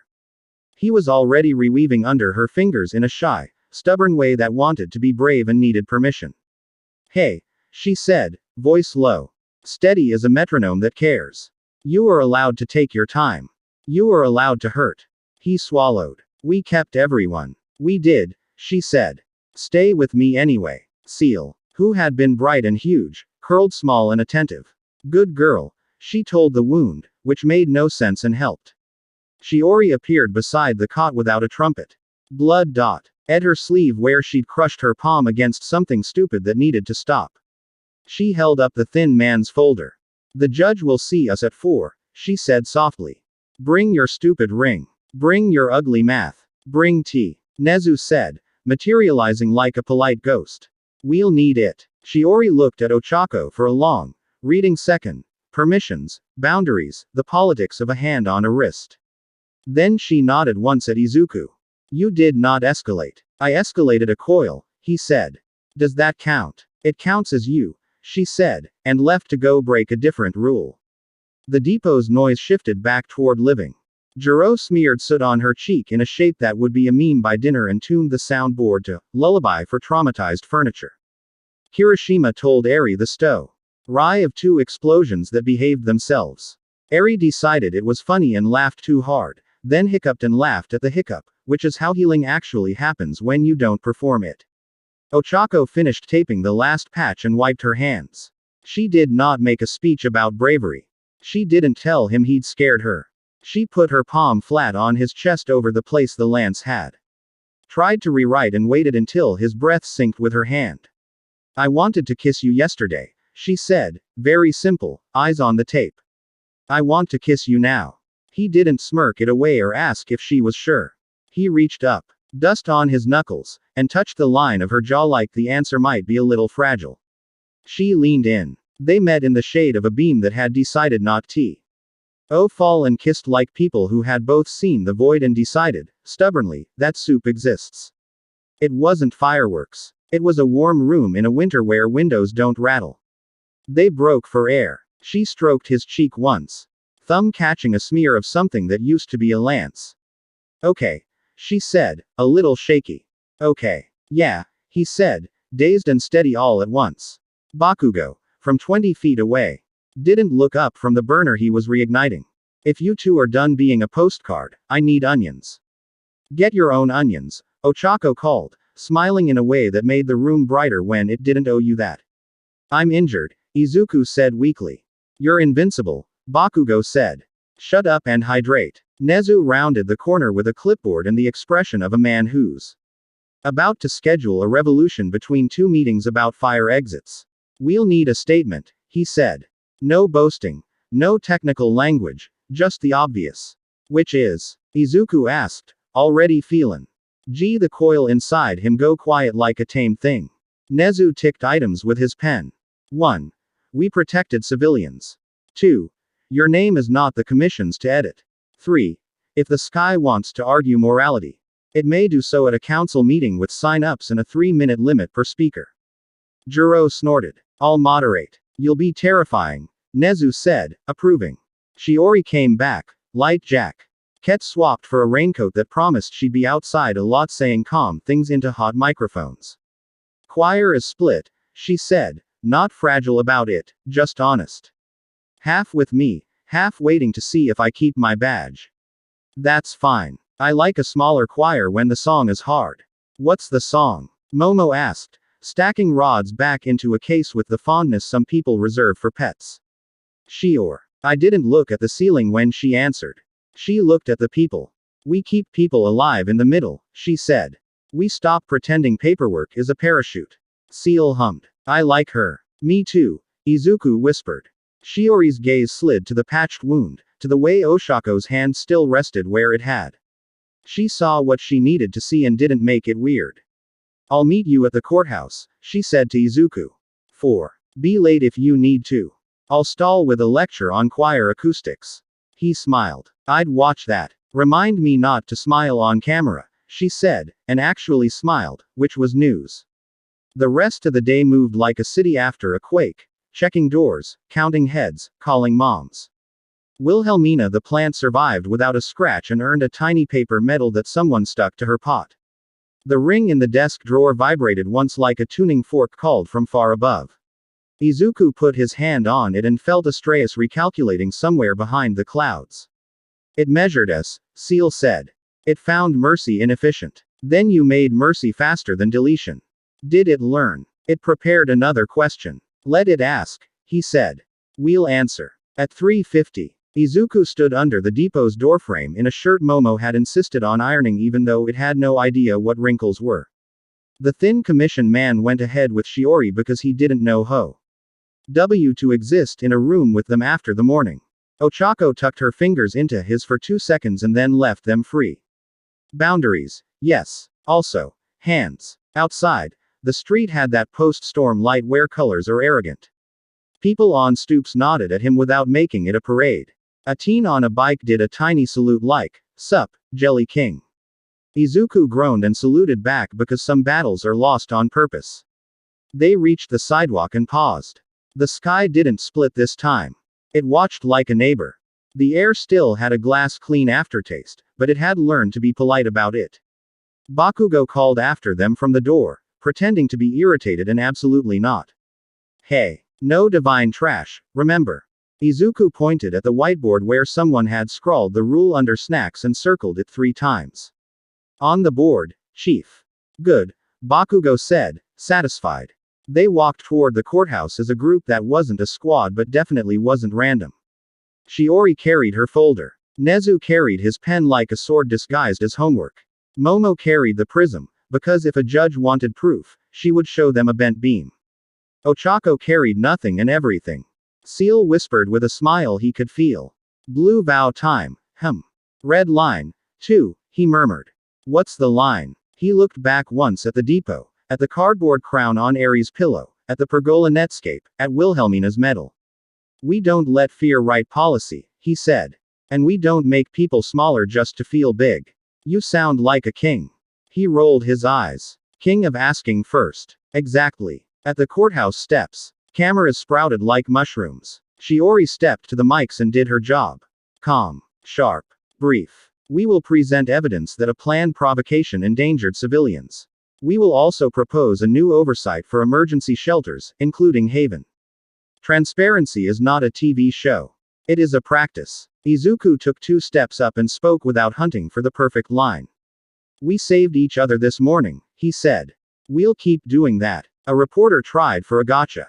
Are you declaring yourself above regulation? No, he said. I'm declaring myself available. Come watch us. Bring a broom. Bring a lawyer. Bring your bad day. We'll be here when things break. The courthouse doors opened. The judge didn't have a halo. She did have eyes that said she'd rather be home. Which means she was perfect for this. Shiori nodded to the group. Ready. Always, he said, and meant it, and stepped into a fight that would not need a coil but might need tea. Back at Haven, Jiro's stream rolled on a low murmur and a high chat rate. Eri napped with a sticker crown half over her eyes. Bakugo, hair still a little smoky, stirred something that smelled like onion, pepper, and stubborn optimism. Above the city, somewhere machines call heaven, Astraeus X adjusted the variables. Mercy. High efficiency. Deletion. Expensive. Outcome. Pending. It did not descend. Yet. Haven breathed. Chapter 4 end. Chapter 5. The King Who Asks First. The siren that started the day wasn't a noise, it was a calendar invite. Nezu called it a drill. Everyone else called it, doing the thing before the sky tries us again. Positions, Shiori said into the quiet channel that only people who had earned the frequency could hear. North Corridor. Light shields. Choir 2. School pickup lanes. Jiro. Comms. Mirko. Roofs. Eraser. Stop anyone who decides their quirk is more important than the plan. You talking about me? Bakugo said, already moving. If the boot fits, wear it, Shiori said. And you could hear the smile she didn't have time to put on. Momo rolled out cases like a street magician who believes in OSHA. Relay hubs, she told the volunteers with the color-coded lanyards. Clip. Tap. Opt-in. She held up a wristband the size of a friendship bracelet with a sliver of prism set in plastic. No pressure. No guilt. You want in, you're in. You don't, you're not. Consent or bust. Don't say bust, Jiro muttered into her mic, ghosting between tables to flatten feedback. Stream title. City practice. Please be nice. Comments off until we're not juggling. Ochako walked the aisles like a coach in a gym that used to be a depot. She tapped shoulders, lifted fear by grams instead of kilos. If you feel dizzy, sit. If you feel helpless, hold a door. Counting hands is winning. She saw Eri at the craft table, small chin up, and hand signed, "Are you okay?" Eri signed back with crooked little fingers. Scared.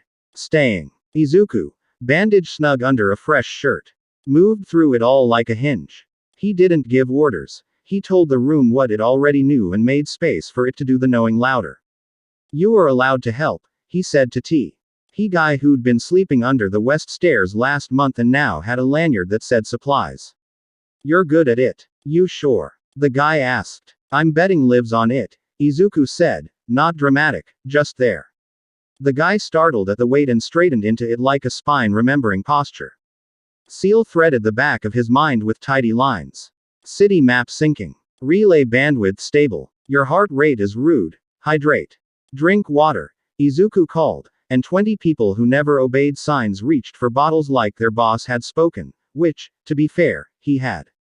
On the whiteboard, someone had drawn 3 boxes. Practice, ask, hold. Under practice, Momo had listed exits, lines, med, quiet. Under ask, Ochako had written consent, consent, consent. Under hold, Bakugo had scribbled the line. The fox-eared woman added a doodle of a ladle like a sword. At 9:14, the courthouse sent a message. Injunction signed. The hardliners would not be staging anything without risking careers they liked. Shiori read the text, exhaled once, and showed Izuku the screen without commentary. He nodded, grateful and unsurprised. At 9:17, the sky tuned itself. Not a hole this time. Not a spear. The light leaned, as if a giant hand had twisted the dimmer a notch toward winter. The air's edge sharpened around everyone's teeth. The relay bands hummed like kittens waking up. Ciel's voice lost the sugar. Astraeus Ix re-entered local governance. No Metatron intercessor. Direct descent. It says. Conversation. Great. Izuku said to the ceiling. You like tea? Shiori snapped. Choir. No shots unless you see my face nod. Civilians. Show of hands. Consent bands on. Hands shot up like a school that wanted extra recess. Not everyone. Enough. The band glow was faint. Nothing dramatic. Barely their pulses that matched wrists and hearts. Open the doors, Izuku told Jiro. If it's a conversation, it happens in front of everyone. You sure? She asked. I don't have a back room big enough, he said. The depot doors rolled upward like eyelids. Outside, the street had gathered into a steady, quiet mass. Neighbors, skeptics, a lady with a terrier in a sweater that read I am here to help. The terrier barked once at the sky.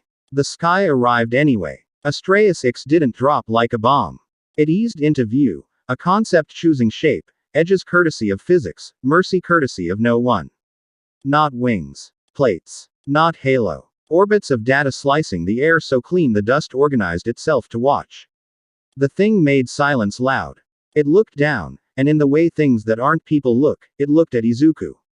Anomaly Midoriya. The words weren't sound. They were consensus in your brain, like remembering.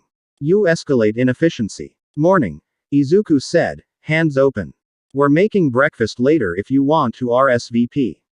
You retain unauthorized construct. The orbits tilted, attentive. Ciel. Ciel answered with the verbal equivalent of the smallest bow. Present. Cute that you addressed me. You will cease. No. Izuku said. He didn't raise his voice. He didn't step forward. He made the space between his feet look like a promise. We're going to do this a different way. Astraeus rotated one orbit a hair. State condition for non-erasure. Izuku pointed. Not at himself, not at the halo. At the bands on wrists, at the hubs Momo had set into corners and light poles, at the tiny prism in a kid's hand like a candy. Ask them, he said. Every watt you pull, every vector you push, every line you lay on our city, ask. If they say yes, you get a slice of me, too. If they say no, You don't. Consent costs time. The idea had a taste like impatience in a bright office. Deletions are faster. Wrong, he said, smiling because he couldn't help it when a math problem asked to be outsmarted. I'll show you faster. Momo tossed him a hub. He palmed it, skin going translucent as it took a seat inside him like it had always lived there. Haven, he said, and the room answered without choosing to. The bands lit once. A heartbeat made visible. Anyone who wants to help, tap. No pressure. No guilt. People tapped anyway, a tide of thumbs like a city saying I got a free second. The terrier's owner tapped the terrier's band because Momo had absolutely made pet sizes. The terrier wagged like a generator. Ciel counted. Bright. 4,819 opt-ins in 30 seconds. Bandwidth sufficient. Do not try to swallow a cloud. I'm throttling. Astraeus hovered. Demonstrate. Okay. Izuku said. Question 1. Can we move the pressure line off the hospital district? The air pressure that had started to creep up, that tight headache signal that makes people think the sky is a bully. He caught it in his chest like an invisible line and handed it to the bands. The hubs hummed. The pressure crawled up the walls of the depot, leapt to the streetlights, ran down the curb, and slid 3 blocks east into the industrial zone where no one was, where a mural of a cat could weather a headache. Phones didn't glitch. The elderly didn't grab their heads. Someone down the street said, huh, and kept bagging apples. Jiro's monitor pinged. Noise complaint. S are down 80% from last time. Chat says the sky has manners. Shiori's shoulders lowered 1 notch. She kept her hand up for hold, hold, hold. Her rookies obeyed. Astraeus X processed. Consent signals received. Anomaly capacity increased by 12%. Neat, Izuku said. Question 2. We're going to lay a corridor for evac, just in case. He looked at Ochako. Ready, she said. People of the block, Izuku called. Warm as soup. On my mark, if you tapped in, you'll feel lighter by a thumb's worth. It'll pass through you, not into you. If that's weird, tap out and we'll root around you. All good either way. He threw a ribbon of himself across the street like a bridge that didn't ask anyone to commit. Ochako touched gravity around the ribbon, delicate as threading a needle. The bands pulsed. Not dramatic. Just enough. The corridor formed. A lane where feet wanted to move, where wheelchairs rolled like bearings had been buttered by luck, where strollers stopped catching on. A crack that had been there since the city decided to forget it. You see, Izuku said, looking up. Faster. Safer. Kinder. Because we asked. Astraeus ran scenarios in the sky hard enough the clouds tried to format themselves. Request. Access full bandwidth. No, Izuku said. You don't get to use consent as an API without it being real. Define real. You ask every time. You accept no. You don't cache yes. You don't punish no later. A beat that wasn't a beat. Processing. A single, narrow plane dropped from Astraeus and hovered. A translucent form with a moving rim, like a sign-up sheet carved out of clean. Begin. Momo stepped forward without waiting for permission she hadn't needed since she was 5. I'll audit, she said, and held up a pen like a sword. Nezu took a seat on a crate and opened a ledger like he was officiating a wedding between power and decency. People came. Not all. Not enough to make an anthem. Just enough to matter. A bus driver who'd watched Izuku turn glass into safety yesterday walked up and tapped. You can use my bad day for a good reason, she said. 20 minutes. I gotta get to Route 3. He nodded and took 20 minutes of steady speed. D and the warm hum of someone who could parallel park a bus in a hurricane. A kid who shouldn't have known words like policy tapped, then hid behind his mom's coat, peeking with one eye. He gave Izuku 3 seconds of wild joy that translated into a tremor in the air that made the whole depot laugh without knowing why. A man in a suit with a face like, no, watched, then tapped after a long, angry sigh. He gave permission for the space over his building, not his body, because boundaries vary and that's allowed. Consent accumulating. Astraeus's data orbits reweighted, intrigued against their will. Begin calibrated exchange. The exchange started like a good jam. A push, a response, a riff. Astraeus flicked a thin line across the sky, testing aim. Izuku caught it and braided it into a cable B. Between 2 rooftops that had needed one for years. You're good at straight lines, he said. We're better at curves. Astraeus tried a grid. Oshako's gravity turned it into a crosswalk. People clapped. Then immediately used it like that's what it had always been for. Mirko sprinted across it and laughed like a child, which helped everyone. Efficiency increase. 38%. The number showed up in gut. RS and on the side of a bus and on Ares drawing without anyone painting it. Deletion path. Non-optimal. Then we're not a problem, Izuku said. We're a factor. The orbit spun a fraction faster. Request. Access anomaly core for full stability guarantee. Bakugo made a noise like a dog hearing a vacuum. Don't bait. I won't, Izuku said, and looked up so the sky could watch his mouth. No one gets my core. Not even my friends. You can work with us. You don't get to be us. Rejected. For the first time since it learned the word define, Astraeus sounded almost annoyed. It pulsed a ring O.F. commentary at the edge of the district that tasted like fine and petulance intentionally disguised as neutrality. Izuku laughed. We could be friends, he said. Incompatible. Give it a week, Ochako said, deadpan. The ring around Astraeus brightened, layers phasing. The conversation went serious without changing tone. Next test. Unplanned cascade. Measured response. Translation. Juro saw it into the calm for those not fluent in cosmic. They're about to trip something stupid and see who catches plates.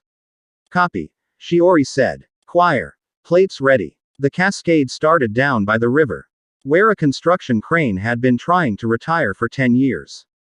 One bolt let go. 3 cables slipped. The crane wobbled with the slow horror of tall things remembering gravity is consistent. People shouted that helpless shout you do when you're too far away to be useful. On it, Izuku said, and ran without staying to hear the scolding he deserved for running. He didn't fly. He didn't need to. He used what the city gave and what it asked for. He took a boost from a stairwell handrail, a lean from a wind that remembered liking him, a push off a wall that had been waiting to help since someone painted it blue. Ochako pinged a gravity notch under his boots at each turn like a drummer spotting a frontman. By the time he hit the riverfront, the crane's long arm was dropping its burden in slow, terrible increments toward a boat club with a roof made of old lath. Ares' class across the street had recess. 3 kids pressed their faces to the window like a choir. He looked at them and, without looking, looked away. Because eyes cannot be your steering. Ciel, he said. Grab the cable, she said. Talk to the weight. He went elastic in a jump that felt like a bad basketball trick and snagged the falling cable. It burned his hand with pure, I do not care for your plan, but he was used to that. He sang to the weight. Not with a mouth. With force offered the way you offer someone your back to step on. The weight listened long enough to slide a meter left instead of straight down. That meter mattered. The roof would survive with a story. Mirio popped out of the street like the world forgot to be solid. Need a dance partner. Always, Izuku said. They swung the arm into a swing. Gravity slack, gravity pull, Izuku turning his shoulder into something gears can trust, mere. I.O. giving timing like a metronome with a sense of humor. The crane settled askew on a set of pallets that had never deserved to be heroes and suddenly were. Jiro's voice crackled. Chat saw that. Chat is crying. Chat is also telling the crane to retire. Cranes earned it, Izuku said, then added, please don't make a GoFundMe for a machine, and 3 GoFundMes popped up anyway because the C. Tai expresses love stupidly and generously. Astraeus watched. Cascade mitigated. Time to response. Lower than projected. Because we asked first, Izuku said. We asked for boosts, for room, for yes. And 100 people gave a thumb's worth of help on a morning they didn't plan to. That's faster than deletion. Faster is not enough. The orbits flared. I require assurance. Shiori answered before Izuku could. She stepped into the street with her palms out and her badge unpinned, and spoke to a god like to a neighbor. No one should get assurance about the future, she said. You get practice and a promise. The rest is a lie. Preach, Bakugo muttered, then coughed to hide the word preach. The orbits hesitated. Then demonstrate promise. Okay, Izuku said. He didn't grandstand. He looked at the faces that had said yes today, the ones that had said not today, the ones that had said later, the ones that had said no and still held the door, because no can be generous, too. Here's ours, he said. I won't take without asking. I won't let anyone bigger than a neighborhood take without asking, either. If you want to live here, you live by that. If not, you go. Exile is inefficient. It's not exile, he said. It's a boundary. Astrea spun one orbit faster, as if pacing. Request. Test final. Ciel hummed. Here it is. Above the stadium, the air crystallized into stacked lanes the size of houses. An algorithmic cathedral you could walk edges with your eyes until you fell off. A clean module dropped out, smaller than yesterday's Metatron, less showy, more cruel. It didn't aim at the depot. It aimed for Nezu's school, 3 blocks northeast, where 1,000 little noises make a music that keeps a city awake. No, Izuku said, and moved before anyone could breathe. Oshako's relay caught him mid-block, slinging him with a pivot that felt practiced. Momo's nearest hub flared as 50 watches vibrated yes. The ribbon of consent pulled like a tide. Jiro cut the sit. Why noise to let the yes be audible, and it was. The sound of sneakers on tile, a teacher's cough, a janitor humming, the quiet thick patience of kids who know a drill is an act of love. Astreus's module. He shot a thin beam at the central clock on the school's roof, the one Nezu never replaced because he liked its wheeze. Izuku threw his arms wide, not to block, but to set a screen. The beam hit him, looked for the label, U, and found an empty hook because Ciel had taught the ring to eat that label weeks ago. The beam surged, confused. He tasted its purpose and wanted to respect it. He redirect. D it into the new crosswalk he and Ochako had made an hour ago and cut the paint into something kids could hopscotch on later. The module tried again, this time lacing a ribbon at the playground slide because the universe hates slides. A net of gravity rose from Oshako's relay before Izuku could shout, "Airy as a duvet," and caught it. The slide giggled. That's not what slides do. Today it did. Astreus's ornamentation slowed. Adversary pattern. Protection. Repeatability. High. Cost. High. Cost is a choice, Izuku said, breath hot, legs shaking, love large. We'll pay it. The module charged a third shot. A needle. Not a lance. Whispering at frequencies you feel in your bones when a doctor says a name you didn't train for. Izuku did not have a counter ready. Bakugo did. He blew a polite burst mid-air and took the needle on his chest, ribs hard, grin feral. The burst cupped the needle sideways, and Kirishima, who had been waiting to be a good angle all morning, deflected it with A4. That hadn't looked this pretty since middle school pictures. The needle cut a ribbon off the banner over the school stoop that said read and turned it into AD, which made everyone laugh hard at the worst time. Which is how nerves become courage. Astreus Ix stopped moving. The orbits hung like a coin between heads and tails. Recommendation. Withdrawal. Whose? Izuku said, panting. Mine. Silence then. Full. The kind where a city realizes it just saw something change. No conditions. Nezu asked the sky, polite as ever. Astreus rotated the smallest plane a fraction. Condition. Continued observation. Fair. Shiori said. We observe you, too. The orbits adjusted. Title change. Everyone heard it except the people who didn't care about titles. Midoriya. Not anomaly. A pause so tiny you'd miss it unless you were listening with your whole life. Steward. Ciel went bright and smug.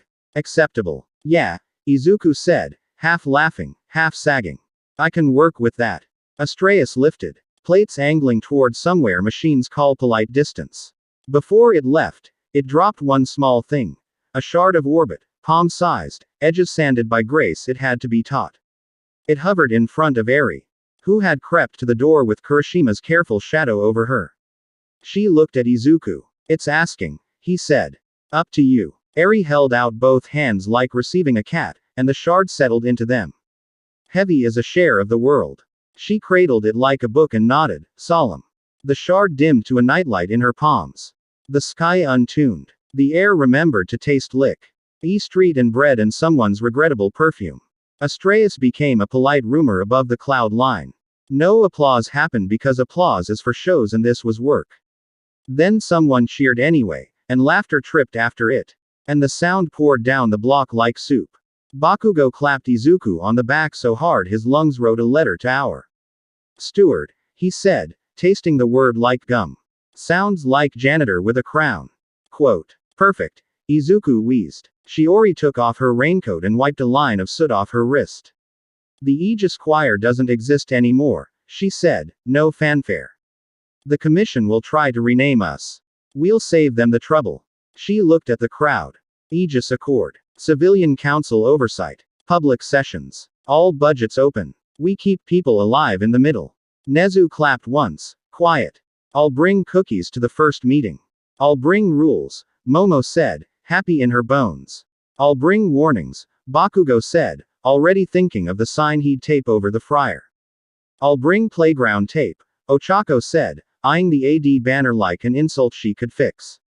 Bring your lawyer, Jiro added, pointing at the thin man who looked like he woe. ULD enjoy being useful if it didn't make him feel like he'd betrayed something that deserved it. Already did, Shiori said, nodding toward a woman in a blazer who'd been unobtrusively invaluable all morning. The rest of the day was small and right. People returned bands, or kept them, or asked for the wrist size down because the kids wanted one, too. The bus driver checked her watch and sprint. D for Route 3 with Mirio jogging beside her making siren noises because he can't help himself. The crane operator walked to the depot and cried into Nezu's shoulder, which is a thing you're aloe. D to do if you almost wiped a building without wanting to.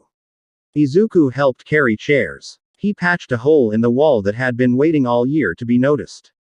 He told the terrier he'd done good. He took the shard from Eri for 5 seconds so she could find a ponytail tie without setting the world on stun. He handed it back and said, you keep it safe. I'll keep you safe, and she nodded like a treaty. At twilight, the neighborhood filed into the depot for the first Accord meeting. No stage. No anthem. A whiteboard with 3 columns. Needs, offers, don't do that again. People put their names under tasks that mattered. A mom wrote, I can watch 5 kids from 3 to 5 if homework happens. A retiree wrote, I fix lamps. A teenager wrote, I make websites but not ugly ones. The thin man WR. I can file paperwork you don't want to, and blushed when 3 people patted his shoulder like he'd just declared a major. Shiori stood, cleared her throat, and didn't perform. There will be mistakes, she said. When we make them, we will say sorry. When we hurt someone, we will repair it. When we disagree, we will not pretend the other side is the apocalypse. She looked at Izuku, then at Ochako, then at Momo, then at Bakugo. Then at the room. Also, we need a trash schedule. I volunteer Kirishima, Bakugo said. Rude, Kirishima said, already walking to the clipboard. Eri tug. Ed at Izuku's sleeve with the solemn gravity of someone holding a dragon egg. Can we do something? She asked. Always, he said, and let her lead. She took him to the craft table, where Momo's abandoned markers still dreamed of charts. She picked up a strip of cardboard, folded it, and wrote something in letters that leaned on each other like cousins. She held up the crown. It said king in sideways block print. Then someone, probably Ochako, added of asking first underneath in neat, killingly earnest script. No, Izuku said immediately, hands up. Yes, Eri said, and put it on his head like it weighed nothing and everything. The depot clapped, not loud, but with a tone that says, we see what you did even if you don't want a parade. He blushed at a decibel. Ciel purred like a cat who finally found the lap it wanted. Title status. Locked. Long live the Jelly King. Stop calling me that, he muttered. Never. Ochako sidled in and adjusted the crown so it didn't poke his bandage. I like it, she said. Which demolished his ability to argue. He made a face at her. She made a face back. They took 2 steps sideways into a shadow near Wilhelmina the plant. Hi, she said. Hi. We made a world a little, she said. We did. I want to. She began, then stopped because a sentence you rush becomes a weapon when it could be a hand. She lifted her chin. I'm going to kiss Y. Oh, you where there are people who can clap if we bump teeth. He laughed. Deal. They kissed. Not fireworks, not flags, just 2 people kissing in a room that had earned a quiet. Someone whistled. Baku. Go booed because that's how he says congrats without dying. Shiori looked away to give them privacy and then looked back because the moment belonged to the room. Later, when the bodies thinned and Th. Night smelled like pencil shavings and onion. Nezu fished a little box from his pocket. A present, he said. Inside, a pin, not commission issue. A tiny prism on a safety clasp. For your coat, he said. It says, I like rules because they keep people safe when bullies stop pretending they care.